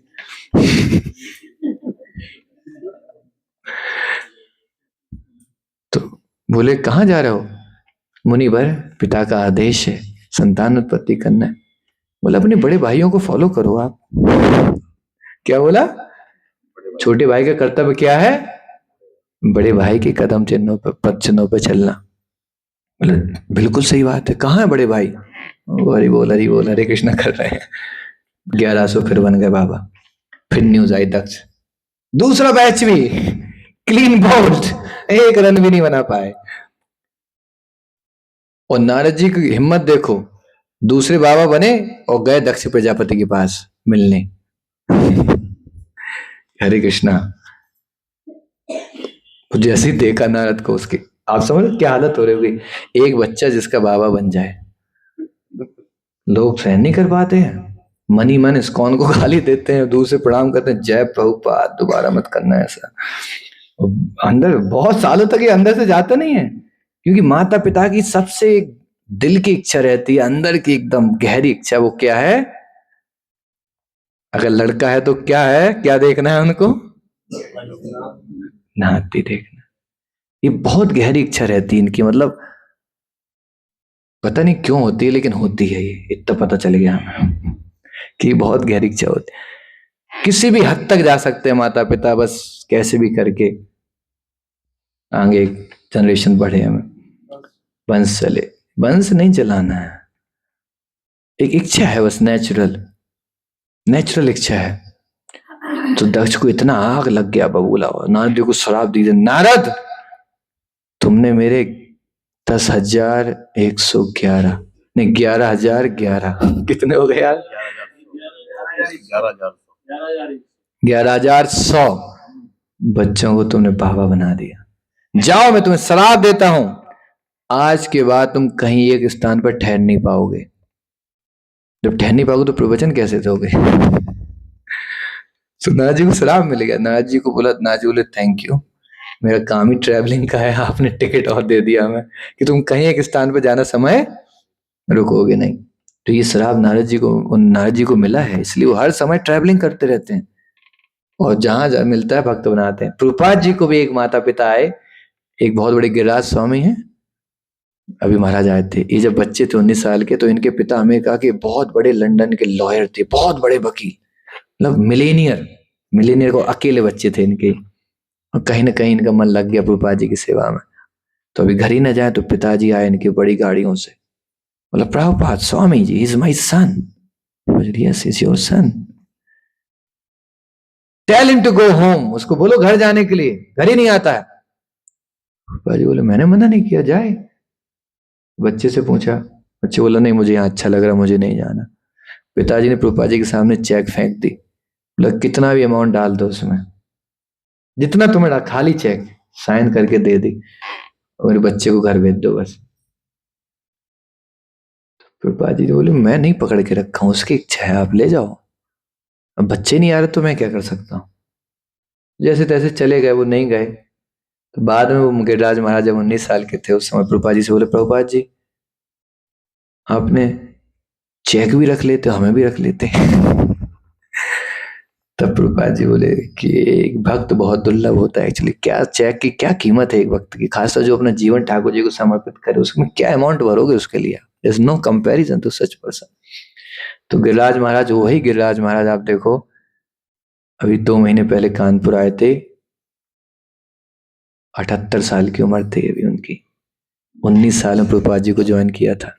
और 78 साल की उम्र, मतलब लगभग कितने साल हो गए ये, 50 साल के आसपास, 49 ईयर्स, है ना। 49 ईयर्स इसको ऑन में, 59 माय लॉर्ड, 59 ईयर से प्रभुपाद जी के मिशन में सेवा कर रहे हो। आज बहुत बड़े सन्यासी ग्रुप में इस्कॉन में है। वो भी कुछ दिन पहले कानपुर आए थे, पहली बार कानपुर आए थे अपने 40-50 साल के कैरियर में। तो हम लोगों ने बहुत ग्रांड उनका स्वागत किया, वेलकम किया था। बहुत करीब थे प्रभुपाद जी के ये। तो प्रभुपाद जी को वैसे कई माता पिताओं ने श्राप दिया था, यही इनने नहीं दिया था, इनके अलावा और माता पिताओं ने यही, कि आप एक स्थान पे नहीं रहोगे, मतलब आप एक जगह ठहर नहीं पाओगे, सुख से नहीं रह पाओगे एक जगह। प्रभुपाद जी बोले हमें तो ट्रैवलिंग ही करनी है। अच्छा आशीर्वाद है, थैंक यू। चलते फिरते रहते हैं, है ना। यहाँ शिला प्रभुपाद कहते हैं कि नारद कोई साधारण आध्यात्मिक गुरु नहीं थे। निसंदेह आध्यात्मिक गुरु कभी साधारण नहीं होते, वे संपूर्ण परंपरा एवं स्वयं कृष्ण के प्रतिनिधि होते हैं। फिर भी कुछ आध्यात्मिक गुरु अपने कार्यों से असाधारण बन जाते हैं। नारद मुनि एक हैं और शिला प्रभुपाद दूसरे। इस बात को समझते हेतु कि पश्चिमी लोग उदास हैं, लेकिन यदि उन्हें उचित रूप से उत्साहित किया जाए तो वे महान सेवा कर सकते हैं। शिला प्रभुपाद तुरंत उन्हें बचाने के लिए वहां चले गए। जय शिला प्रभुपाद। हमको पता है एक बार शिला Prabhupada ji LA Los Angeles में प्रवचन दे रहे थे, लेक्चर। तो लेक्चर के बीच में बोले शिला प्रभुपाद जी 2 आसन लगाओ फटाफट। आसन मतलब बैठने के। तो 2 भक्तों ने तुरंत आसन लगा दी और प्रभुपाद जी का पूरा लेक्चर हो गया कंप्लीट और जाने लगे। तो भक्त बोले प्रभुपाद जी बता तो दीजिए, 2 आसन लगवाए तो कोई आया नहीं। बोले तुमने देखा नहीं, ब्रह्मा जी और नारद जी आके बैठे थे पूरी क्लास में। प्रभुपाद जी कौन से, उन्हें लगा कोई भक्त होगा ब्रह्मा। बोला नहीं, भक्त ब्रह्मा नहीं, चतुर्मुखी ब्रह्मा और नारद जी दोनों आके बैठे थे। क्योंकि शुद्ध भक्त देखते हैं सब, उन्हें सब पता रहता है। तो बोले प्रभुपाद जी क्या क्या क्यों आए थे, क्या बोल रहे थे। प्रभुपाद जी बोले थे, वो बोल रहे थे कि जो काम नारद जी बोला जो मैंने भी नहीं कर पाया कलयुग में, वो भक्ति वेदांता ने कर दिया। क्योंकि हिप्पियों को नारद जी भी नहीं हुआ अमेरिका में तारे जाके, वो प्रभुपाद जी जाके तारे। तो नारद जी इस बात को, क्योंकि हमारी परंपरा में आचार है ना, ये आचार सब एक कनेक्टेड रहते हैं, आपको पता है ना। ये जितने भी आचार हैं, भले ही आज एक इधर है एक ऊपर है, पूरा 100% कनेक्शन रहता है। क्या चल रहा है एक दूसरे से पूरा टच में रहते हैं। इनका कुछ होगा व्हाट्सएप ग्रुप वगैरह, कम्युनिटी आपस के, वो आपस में करते रहते।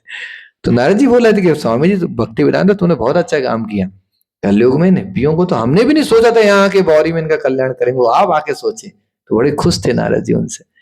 तो अभी भी लॉस एंजलिस में जब क्लास होती है वहां 2 आसन लगाए जाते हैं।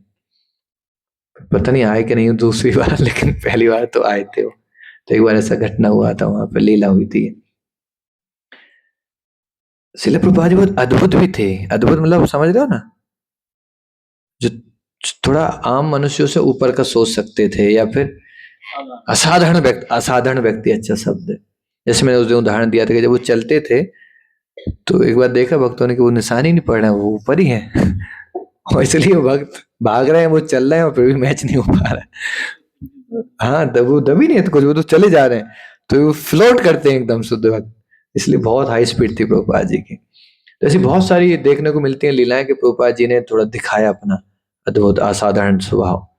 आजकल लोग थोड़ा बहुत राख वाख फेंक देते हैं इधर उधर, चिट्ठा विट्ठा खोल देते हैं, हम लगता है अरे महाराज, महाराज पहुंच गए। कुछ दिनों में महाराज राजनीति में मिलते हैं फिर। अभी क्या चर्चा कर रहे हैं, संसार के हैं ही नहीं हम, दूसरी बार हम पार्टी के बन गए किसी के। देखो कितना फंस गए अपनी बात में। आध्यात्मिक जीवन कैसे कह रहा है, हम आत्मा है, किसी समाज के हैं ही नहीं, और आप एक समाज के बन के लग गए हो, तो कहीं ना कहीं भेदभाव आ जाता है। तो प्रभुपा जी बहुत ऐसे चमत्कारी शक्ति थी, दिव्य शक्तियां थी, लेकिन कभी प्रभुपा जी दिखाए नहीं उसको। पूछा गया ऐसा कि प्रभुपा जी क्यों नहीं आप बोले अगर हम ऐसा दिखाने लगे तो हमारी संस्था एक आम संस्था बन जाएगी, क्योंकि कलयुग में ऐसे बहुत आएंगे आगे चल के जो चमत्कार के दम पे लोगों को शिष्य बनाएंगे। थोड़ा जादू दिखाया और शिष्य बन गए, थोड़ा जादू दिखाया शिष्य।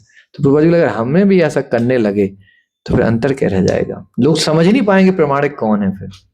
इसलिए प्रभुपाद जी ने बोला, और प्रभुपाद जी ने आदेश भी दिया अपने शिष्यों को जो वास्तव में उस स्तर पर थे, जो दिव्य पुरुष थे, कि कभी भी तुम्हें पब्लिकली कोई भी ऐसे लक्षण नहीं प्रकट करने हैं जिससे लोगों को ये लगे कि ये व्यक्ति थोड़े जादू या शक्ति है इसके, वो कभी नहीं दिखना चाहिए। आम पब्लिक की तरह, आम भक्त की तरह रहना है।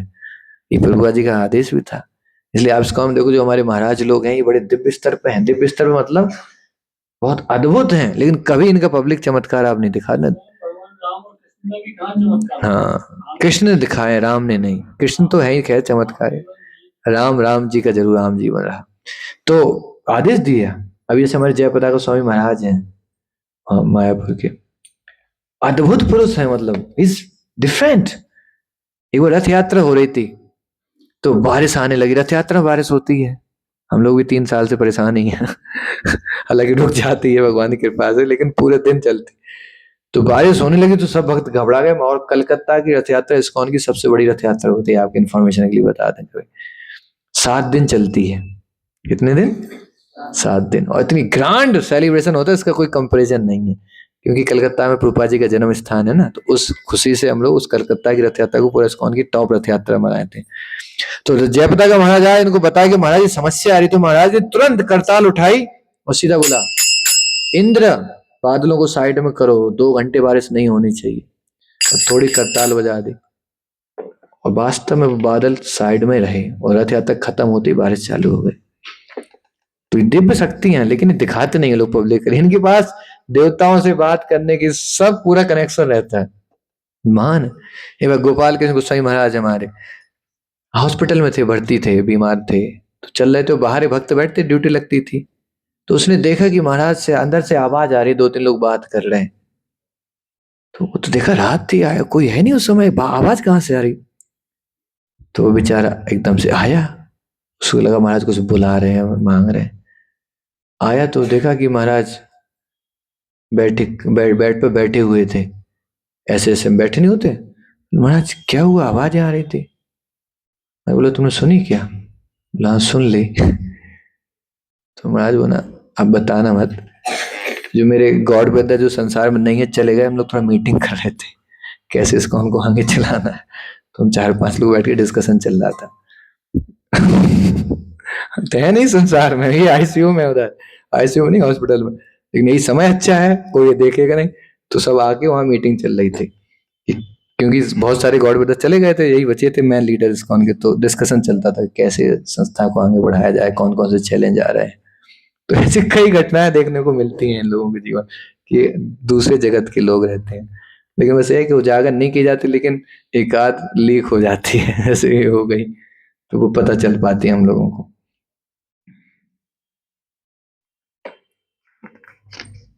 बाहर में देखता हूँ आप लोग चमत्कार के दम पे ही जितना प्रचार कर रही हैं संस्थाएं, केवल जाना जाना चमत्कार के दम पे ही गुरु जी के चल रहा है। बात सत्य की नहीं मानते हो कि नहीं? वो बाबा क्या करेंगे, ये यज्ञ करेंगे, फिर यज्ञ के बाद एक ऐसा कोई चीज हो जाओ, हो सरेंडर, सब दंडवत करने लगते। होता है कि नहीं? प्रेम नहीं मिलता लेकिन चमत्कार से, याद रखना। सिद्धियां आपको आकर्षित कर सकती हैं, आपको प्रेम नहीं दे सकती हैं। तो ये सिद्धियां हैं, चमत्कार ही आपको, हो सकता है नए पब्लिक को, इनोसेंट लोगों को खींच लें, थोड़ा आकर्षित करें, अट्रैक्ट कर लें, है ना, बट होल्ड नहीं कर सकती हैं। होल्ड प्रेम से व्यक्ति होता है। तो इसलिए हम लोग बहुत ज्यादा आकर्षण और चमत्कार के चक्कर में नहीं पड़ते हैं। प्रभुपाद जी का एक क्लियर कट इंस्ट्रक्शन था, और क्लियर कट प्रभुपाद जी अपने जीवन से भी खुद दिखाए। हाँ, बहुत कम जगह जब बहुत ज्यादा जरूरत पड़ी प्रभुपाद जी को, तब प्रभुपाद जी ने कुछ ऐसा किया। अन्यथा 1-2 जगह बिल्कुल बकाया पूरा जीवन एक साधारण भक्त की तरह बिताए, संघर्ष करे, मेहनत करे, परिश्रम करे। ये भी खास भक्तों की खास बात होती है कि भगवान के लिए कभी परिश्रम करने में पीछे नहीं हटते। भले उन्हें पता है कि हम चुटकियों से कर देंगे चीजें, लेकिन फिर भी चाहते हैं मैं पर्सनली जाके परिश्रम करूं ठाकुर जी के लिए। आप समझ रहे हो? मतलब दे नो कि हम एक किसी को बोल सकते हैं या ऐसा, लेकिन फिर भी जब भी मौका ढूंढते हैं भाई कि मैं खुद जाके कुछ सेवा मिले मुझे, खुद में थोड़ी मेहनत करूं, पसीना बहाऊं ठाकुर जी के लिए, वो भगवान को आकर्षित कर लेता है। अब समझे? जैसे लक्ष्मी जी हैं, बैकुंठ में लक्ष्मी जी झाड़ू लगाती हैं, आपको पता है ये बात? बैकुंठ में लक्ष्मी जी क्या करती हैं? झाड़ू लगाती हैं। क्यों? बैकुंठ में धूल है क्या? पता था मैं आपका आएगा मन में ये। लेकिन झाड़ू क्यों लग रही है? हाँ, मानसिक रूप से नहीं। आप मानसिक रूप बोले क्या? गलत का? हाँ, नहीं नहीं, झाड़ू हाथ में लेके शारीरिक रूप से लगा रही, ये बात है। मानसिक रूप से नहीं लगा रही, शारीरिक रूप से लगा रही है। तो पूछा क्यों, ये बताओ आप। विष्णु जी का थोड़ा अटेंशन खींचने के लिए, क्या लक्ष्मी झाड़ू लगा रही है, अच्छी है, चलो कृपा कर दें इस पे। तो विष्णु का अटेंशन बस खींचने के लिए वो झाड़ू लगाने में लगी लक्ष्मी। लक्ष्मी सहत सतसभ्रम से भ्रमानम गोविंदमादि पुरुषम तमहम भजामि। लक्ष्मी सहस्त्र, ब्रह्म समता से बोल रहा हूं, प्रमाण दे रहा हूं आपको, झाड़ू लगाई जा रही है। लक्ष्मी सहस्त्र, एक नहीं, कितनी लक्ष्मियां हैं? हजारों लक्ष्मियां हैं, सहस्त्र सब लगी है झाड़ू लगाने में। ये नहीं कि बस वॉशिंग मशीन में कपड़े डाल के बटन दबा के धोती पति के। वॉशिंग मशीन चल रही है, आप मेरी रील चल रही है, रील, उधर वॉशिंग मशीन चल रही है। देखो, टेक्नोलॉजी का इस्तेमाल करना चाहिए, कर सकते हैं, बुरा नहीं है, लेकिन उससे आकर्षित प्रेम नहीं होता है। प्रेम आकर्षित नहीं कर पाते हैं, आप जानते हो ना सब बात। प्रेम कब आता है? जब हम परिश्रम देखते हैं कि घिस रहा है व्यक्ति, है कि नहीं? पहले क्यों इतना प्रेम होता था पति पत्नियों में? पत्नी देखती थी कि बेचारे सुबह से शाम लगे हैं, जो भी होते, और पति क्या देखता था कि ये भी देखो बेचारी सुबह से शाम लगी। फिजिकल कांटेक्ट बहुत कम थे, पति पत्नियों के फिजिकल कांटेक्ट पहले अलाउड नहीं थे कि पति पत्नियों के भी आपस में दिन में बैठ के गप सड़ा कर मासी मजाक, नहीं सर। पति लोग बाहर, हस्बैंड सारे मैन, वुमेन्स अंदर। चेहरे नहीं देख पाते थे कि मेरी पत्नी अंदर है कि चली भी गई, लेकिन प्रेम इतना था कि वो सती होने को तैयार थी। पता आपको कारण क्या है? यही कारण है, सेवा से आकर्षित करती थी वो। और कैसे आकर्षित हो रही? उसको पता है एक शर्ट हमारी पहने कौन धुला है, तो पत्नी तो नहीं देख पा रहा वो, लेकिन वो उसकी मेहनत, जो शर्ट जब पहनता था वो, तो उसे याद आती है उसने धोई होगी। इनडायरेक्ट वे में इतना आकर्षण करती थी वो कि ये जीवन भर पर स्त्री की तरफ नहीं देख सकता था, इतना उसके अंदर वो प्रेम हो जाता उसके प्रति। और वो पति डायरेक्ट, पति को वो भी डायरेक्ट देख रही है। वो कैसे देख रही है? घर में कुछ सामान आया है, किसी के थ्रू भिजवाया, कौन लाए होंगे?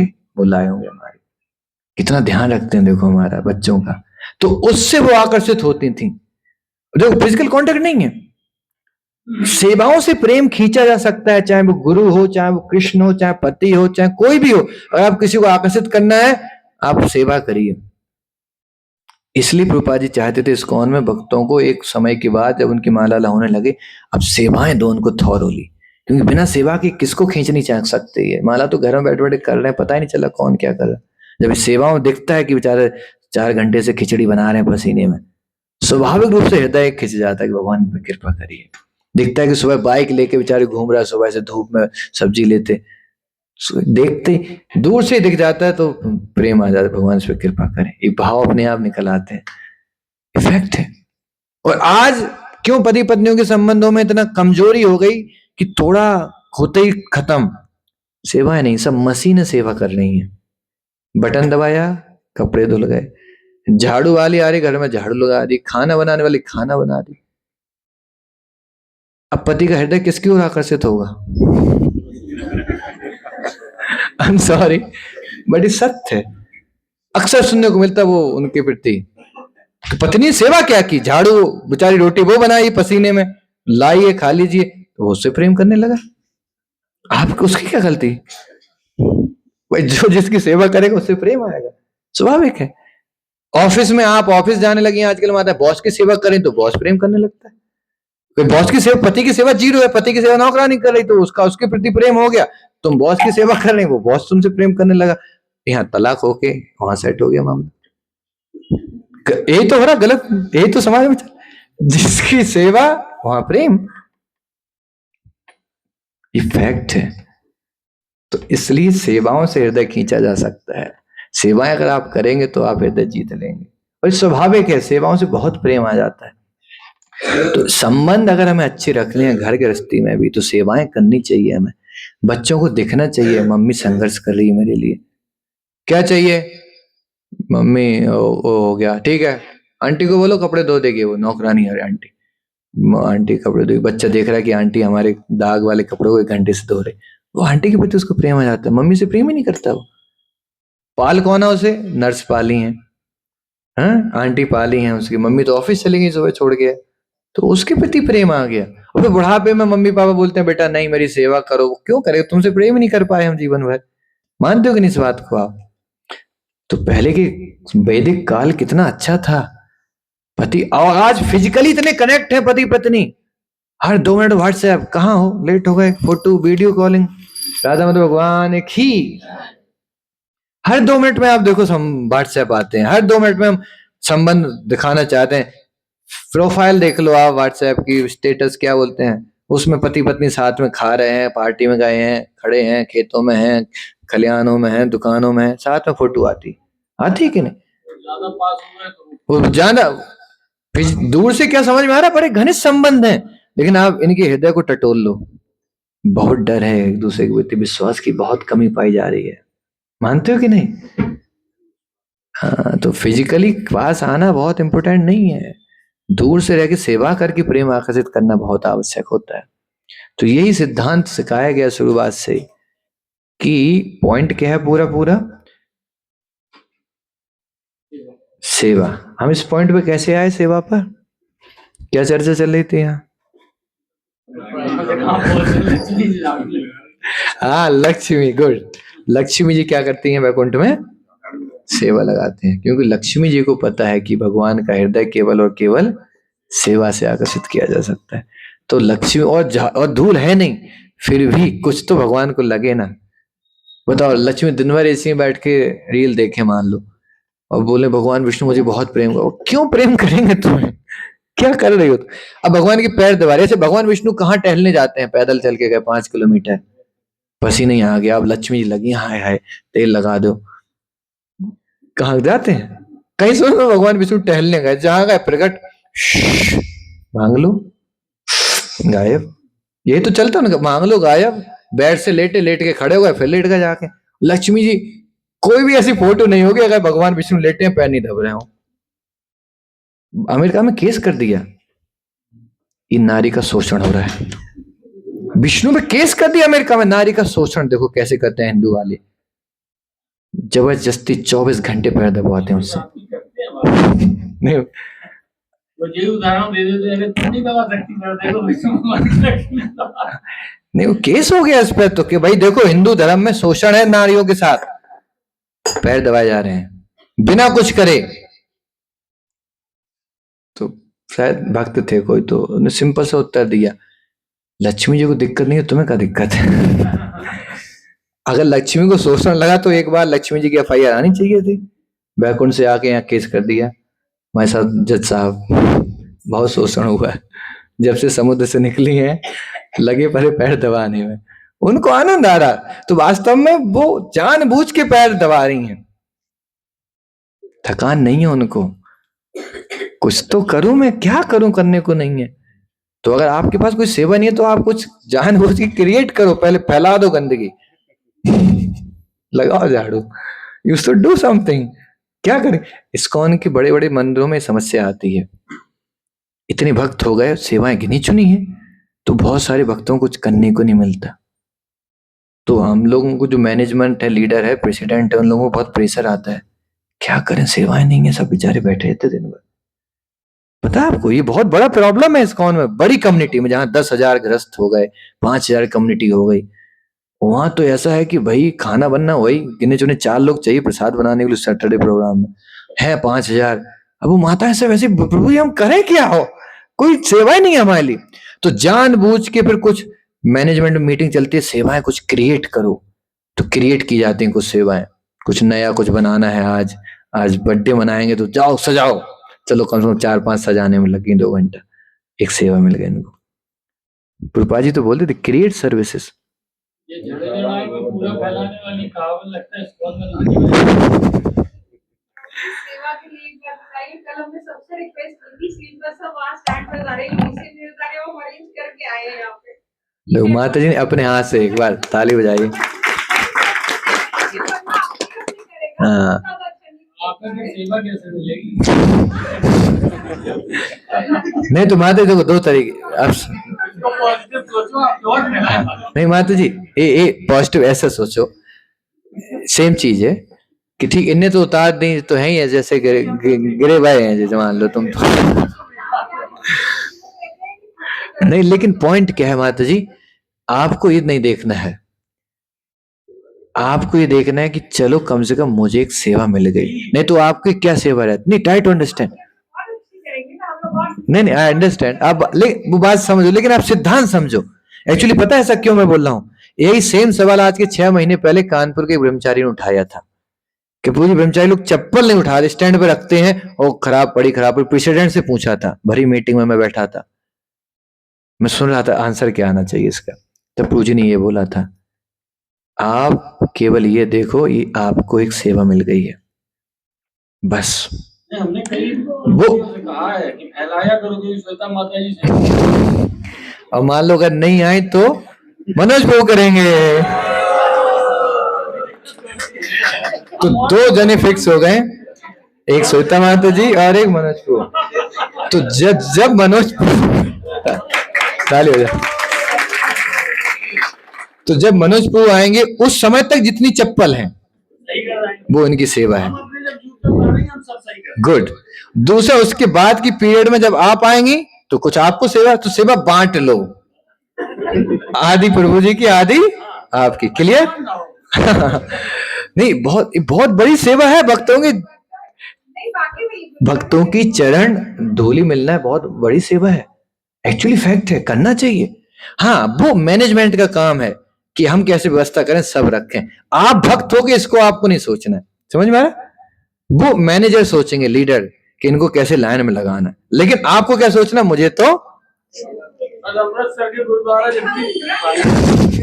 नहीं, आपको वो नहीं लगाना उसमें पॉलिसी, लेकिन ये एक सेवा है।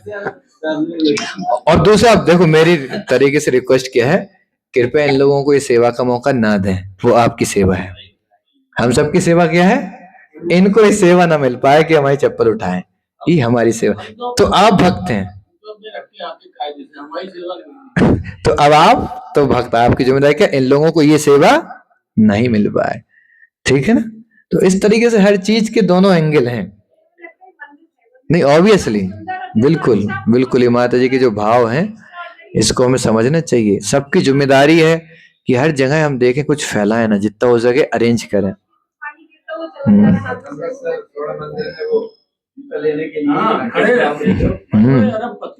नहीं तो ये बिल्कुल सही है, लेकिन ये भी अच्छा नहीं कि हम जाके दें, लो धन हो जाओ, ये आपकी जिम्मेदारी नहीं है। नहीं, उनका सेवा भाव ठीक है, आपका सेवा भाव क्या है? आप उनको जूते दे रहे हो अपने, तुम इतने महान हो गए हो, तुम्हारे जूतों से तो तुम परेशान हो, पहन पहन के उनका कल्याण होगा उन जूतों से। तो वो हमारी सेवा भाव क्या है कि हम उनको वो सेवा ना दें। देखो दोनों साइड से सेवा भाव देखना चाहिए, वही तो हम देखते नहीं है, कितनी महान है सेवा, जूता में पॉलिश भी करते हैं कहीं कहीं। तो क्या होता है, इसको कहीं जाना होता है ऑफिस, वहीं पहुंच जाता है पहले, लो 2 मिनट कर दो महाराज। नहीं वो तो अपना अच्छा करे, तुम्हारा क्या हो रहा, लेकिन तो हमें अपने भाव को भी उचित बनाना है। तो एनीवे, तो ये सेवाओं पे चर्चा लक्ष्मी जी पे हो गई। लक्ष्मी जी पे हम कैसे आए थे ये हम समझ नहीं पा रहे हैं अभी तक। सेवा की वजह से आपने उदाहरण दिया था कि लक्ष्मी जी तक भी झाड़ू लगा के प्रसन्न करती है। हाँ तो बेसिकली आपने उदाहरण दिया था। हाँ सेवाएं क्यों दी जाती है? हाँ, सेवा से कैसे संबंध प्रगाढ़ होते हैं। क्लियर है आपको? किसी में भी अगर 2 दोस्त अच्छी संबंध रखने हैं, सेवा करिए एक दूसरे की। 2 माताओं को आपको चाहिए, हम दोनों आपस में अच्छी माता संबंध रखें, भक्त हैं, सेवा करो एक दूसरे की। नहीं नहीं, फैक्ट है। कोई भी, मैं बोल रहा हूँ, आप किसी व्यक्तिगत नहीं, कोई भी संबंध ऐसे हो, आपको चाहिए कि हमें इनको अच्छे बनाने हैं, आप थोड़ी सेवा करना चालू करिए। आप देखो कितने जल्दी वो संबंधों में एक अलग मिठास आती है। आजकल हम नहीं करते हैं तो बहुत फिर पापड़ बेलने पड़ते हैं। और सेवा तो करना है, घर पर नहीं करोगे, बॉस की जाके करोगे कंपनी में, वो 8 घंटे सेवा कराएगा। सेवा तो आपको करनी पड़ेगी। लेट आते हैं तब तक लक्ष्मी जी को नींद आ जाती हाँ, तो पति लेट क्यों आते हैं? पति कौन से विष्णु जी नहीं, ये तो बात सही है, दोनों सही। चाहिए, तुम भी तो विष्णु हो। तुम भी तो विष्णु बनो, सही बात है। नहीं, सत्य है। मैं वही बोल रहा हूँ, आप अगर धर्मात्मा नहीं है तो आप नीचे उम्मीद मत करो कि सतीत्व, पतिव्रता और हमारी सेवा हो, वो बिल्कुल नहीं उम्मीद, वो गलत एक्सपेक्टेशन है। हाँ, अपने को धर्मात्मा बनाओ, तब आप क्लेम कर सकते हो कि आप राम बनो, तब आप बोलो तुम्हें सीता बनना चाहिए।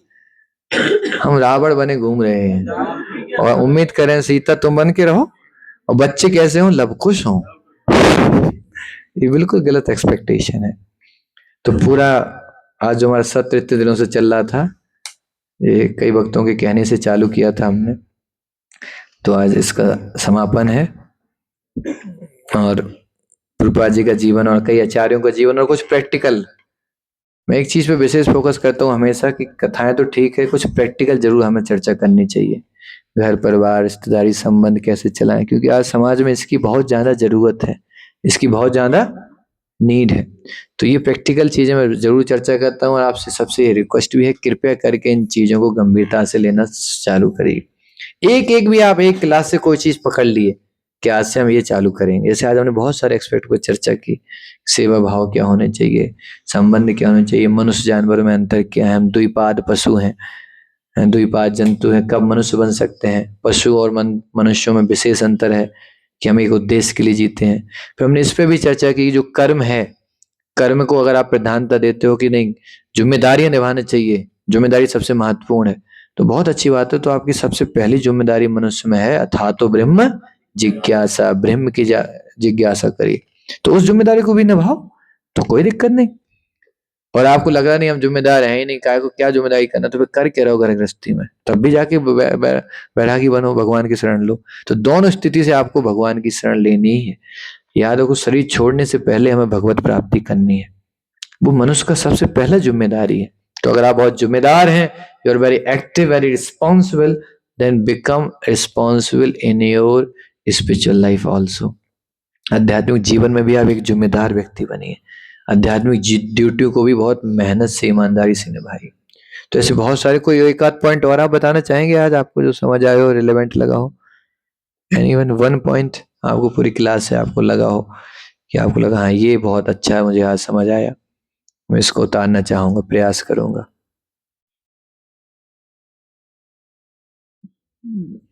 क्योंकि मैं देख रहा हूँ कई दिनों से कि वन साइडेड टॉक ज्यादा हो जाता है, आप लोग उतना ज्यादा ना बोलते हैं ना समझते हैं, और फिर उतारने की बात तो दूर ही रही। तो अब मैं ये भी चाह रहा हूँ कि हर क्लास के लास्ट के 10-5 मिनट आप लोग बताया करिए, आज क्लास में ये चीज ठीक था, आज मुझे ये समझ आया, या मैं ये बदल, या मेरा पहले ऐसा मानना था अब लेकिन मैं थोड़ा अपने विचारों को बदला, इससे बहुत फर्क पड़ेगा। कौन में इतने दिनों से जो लोग आ रहे हैं, अभी उनके पूरे एक दूसरे से ये भी जानकारी मिलना चाहिए कि हाँ यहाँ आने से हमारे पारिवारिक व्यवहार में एक दूसरे के क्या परिवर्तन आया। इस पे भी हम लोग बीच बीच में चर्चा कराया करेंगे। यहाँ कथा सुन लीजिए, कहाँ जानकारी घर से जैसे नहीं तो आप बताइए, यही मैं पूछ रहा हूँ, आज बताइए एटलीस्ट एक दो चीज, और नहीं तो हमारे परीक्षित महाराज तो फिर बताएंगे लास्ट में। आप लोग में से कोई बताना चाहेंगे, कोई एक आध बिंदु, एक आध पॉइंट जो आपको आज समझ आए रिलेवेंट? आपस में नहीं, आपस की बात मत करिए, देखिए कम्युनिटी के, अपने व्यक्तिगत जीवन पे आप चर्चा करो, वो ज्यादा उचित होगा। नहीं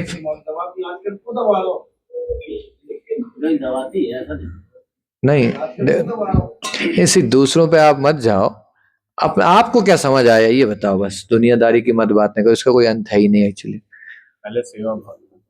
हाँ, परीक्षित महाराज बोलेंगे, पहले आप लोग बताइए।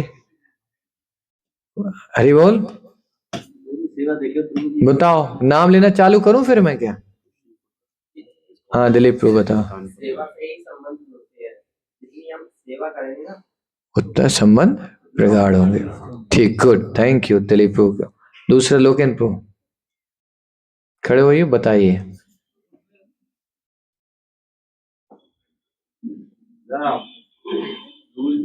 हाँ, मनुष्य और उसका जानवर का बताया है जीवन के बारे में। क्या बताया? तो पर्पज ऑफ लाइफ जो हम लोग का देश है, ये आए हैं मनुष्य के जीवन में। तो हम लोगों को समझना चाहिए इस घुमा सकते हो ना भैया? हाँ, जो अभी तक हम लोगों का जीवन रहा है तो अज्ञानता में, पूरा एक बार फिर है, प्राथमिकता पे हमको भक्ति रखनी चाहिए। ठीक है, good, thank you. Pankaj ji. ब्रह्म को जानने के लिए सबसे अच्छा मौका है, और उसके लिए भक्ति करना बहुत जरूरी थी। नहीं पता पड़ा, सेवा भाव करके भक्तों की तो पाने की जिज्ञासा करनी चाहिए, बहुत अच्छा, very nice. Yes, anyone else? और सेवा निस्वार्थ होना चाहिए। हाँ स्वार्थ ना हो, हाँ और प्रभाव बनता है। हाँ, सेवा निस्वार्थ होनी चाहिए, बहुत अच्छा। तो सेवा से प्रेम बढ़े, ऐसी सेवा। हाँ, तो सेवा से प्रेम बढ़े। प्रेम मतलब आप निस्वार्थ करोगे तो स्वाभाविक वो प्रेम आ ही जाता है, उसमें कोई लालच, कोई पर व्यक्तिगत इच्छा नहीं होनी चाहिए। Good, anyone else from here? माता जी में से किसी को कोई एक आधी बिंदु समझ आया हो?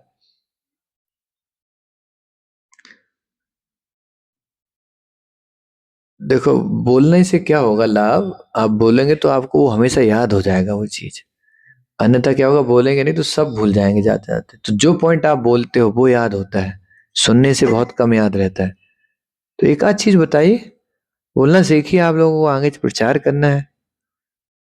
कौन सी चीज आपको समझ आई, या कुछ भी समझ नहीं आया? बताओ बताओ, कुछ भी समझ नहीं आया तो वो भी ठीक है, वो भी अच्छा पॉइंट है। तो हम सुधार करेंगे कुछ पे। हाँ बोलिए। कुछ लोग कहना है, पता है सब, बोल नहीं पा रहे हैं, बस एक्सप्लेन नहीं कर पा रहे हैं। नहीं, आपको बोलना है जो पता है, वो मुंह से आवाज आनी चाहिए, सिंपल तरीका है। शब्द हो गए हम लोग, आपने इतनी गहराई में उतार दिया। हाँ, ये बहुत अच्छा है, इतना अच्छा था, कुछ समझ नहीं आया actually। इतनी बड़ी, इतनी गहरी फिलॉसफी थी, 1% समझ में नहीं आई।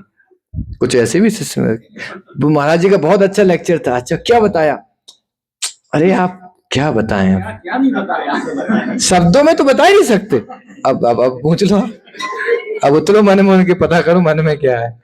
बड़ी लीला है, भारत में बहुत बड़ी दुर्दशा है। कथाकार तो बेचारे बोल बोल के पक गए, यहाँ थक गए, ऑडियंस समझ नहीं आता है। बहुत क्लिष्ट भाषा में। तो सनातन धर्म को मानते हैं, सनातन धर्म सेवा ही तुम्हारा सनातन धर्म है। सेवा और प्रेम, सनातन धर्म मतलब सेवा और प्रेम। तो अगली बार याद रखना परीक्षा महाराज जी, खड़े होके यहाँ बताइए इनको। सबसे पहला पॉइंट था वो धर्मात्मा वाला। धर्मात्मा सती और पुत्र होने चाहिए, पुत्री होनी चाहिए, आज्ञाकारी होनी चाहिए। धर्मात्मा सती और, समझ नहीं आया यार हमें। हाँ, परिवार के बारे में बताया था, परिवार के बारे में। पति कैसा हो? हाँ, धर्मात्मा हो, पत्नी सती जैसे, और बेटे, आज्ञाकारी। पुत्र या घर की संतान है आज्ञा के। तो ऐसे घर को क्या बोलते हैं? यही स्वर्ग है। ऐसे घर को त्यागने की जरूरत नहीं है, और अगर ऐसा नहीं हो तो घर में रहने की जरूरत। सब लोग तैयार हो जाओ। यस, दूसरा पॉइंट। दूसरा पॉइंट समझ में आया कि अथा तो ब्रह्म जिज्ञासा, प्रभु ने एक पॉइंट बोला था कि हम इस धरती में धराधाम में आए हैं किसके लिए? भगवान को पाने के लिए। हमारा जो पहला और आखिरी जो कर्तव्य है, मूल है जिसको हमें करना है, वो अथा तो ब्रह्म जिज्ञासा, ब्रह्म के बारे में जानना। ठीक है, तीसरा बोले परीक्षित महाराज की। हाँ जी, ब्रह्मा जी ने संसार क्यों बनाया? हाँ, क्योंकि हम लोग भक्ति करके अपने धर्म को गुड, हरी बोल, बहुत अच्छा। हाँ, और कोई खड़े होके बताना चाहेगा? यस, खड़े होके और कोई बताना चाहेगा? हाँ बताइए, बताइए, बोली बोली, खड़े होके बताइए। ट्रेनिंग भी देनी पड़ेगी अब सबको। हाँ, ऐसे ही बैठे। गुरु जी पूरी क्लास से तो एक ये सीखा है कि किस तरीके से आध्यात्मिक लाइफ और अपने जो गृहस्थी है उसको कैसे बैलेंस करके चलना है। तो पहले तो मैंने मतलब इस पूरी क्लास से यही सीखा है कि किस तरह से बैलेंस करना है, और दूसरा सेवा भी करनी है, निस्वार्थ सेवा करनी है, और लेकिन किसी भी चीज में आसक्ति नहीं रखनी है, क्योंकि जाना हमें अपने घर है, भगवत धाम जाना है, तो यहाँ फंसकर नहीं रहना है, सेवाएं करते रहना है, लेकिन एक हमारा एक उद्देश्य रखना है कि हमें भगवत धाम जाना है, तो उसकी भी तैयारी रखनी है साथ साथ में आध्यात्मिक लाइफ में रहते हुए। बहुत अच्छा। अरे वो ऐसे ही हर बार 2-3 भक्तों को, इससे आपको क्या है, थोड़ा बोलने का भी आदत पड़ेगी। कितने लोग हैं बोल, जब पब्लिक में खड़े होकर पैर कांपते हैं, कितने लोगों को ऐसा था, हाँ है, हाथ उठाइए, है ना। हाँ, इसको आदत को छोड़ना होगा। अभी हम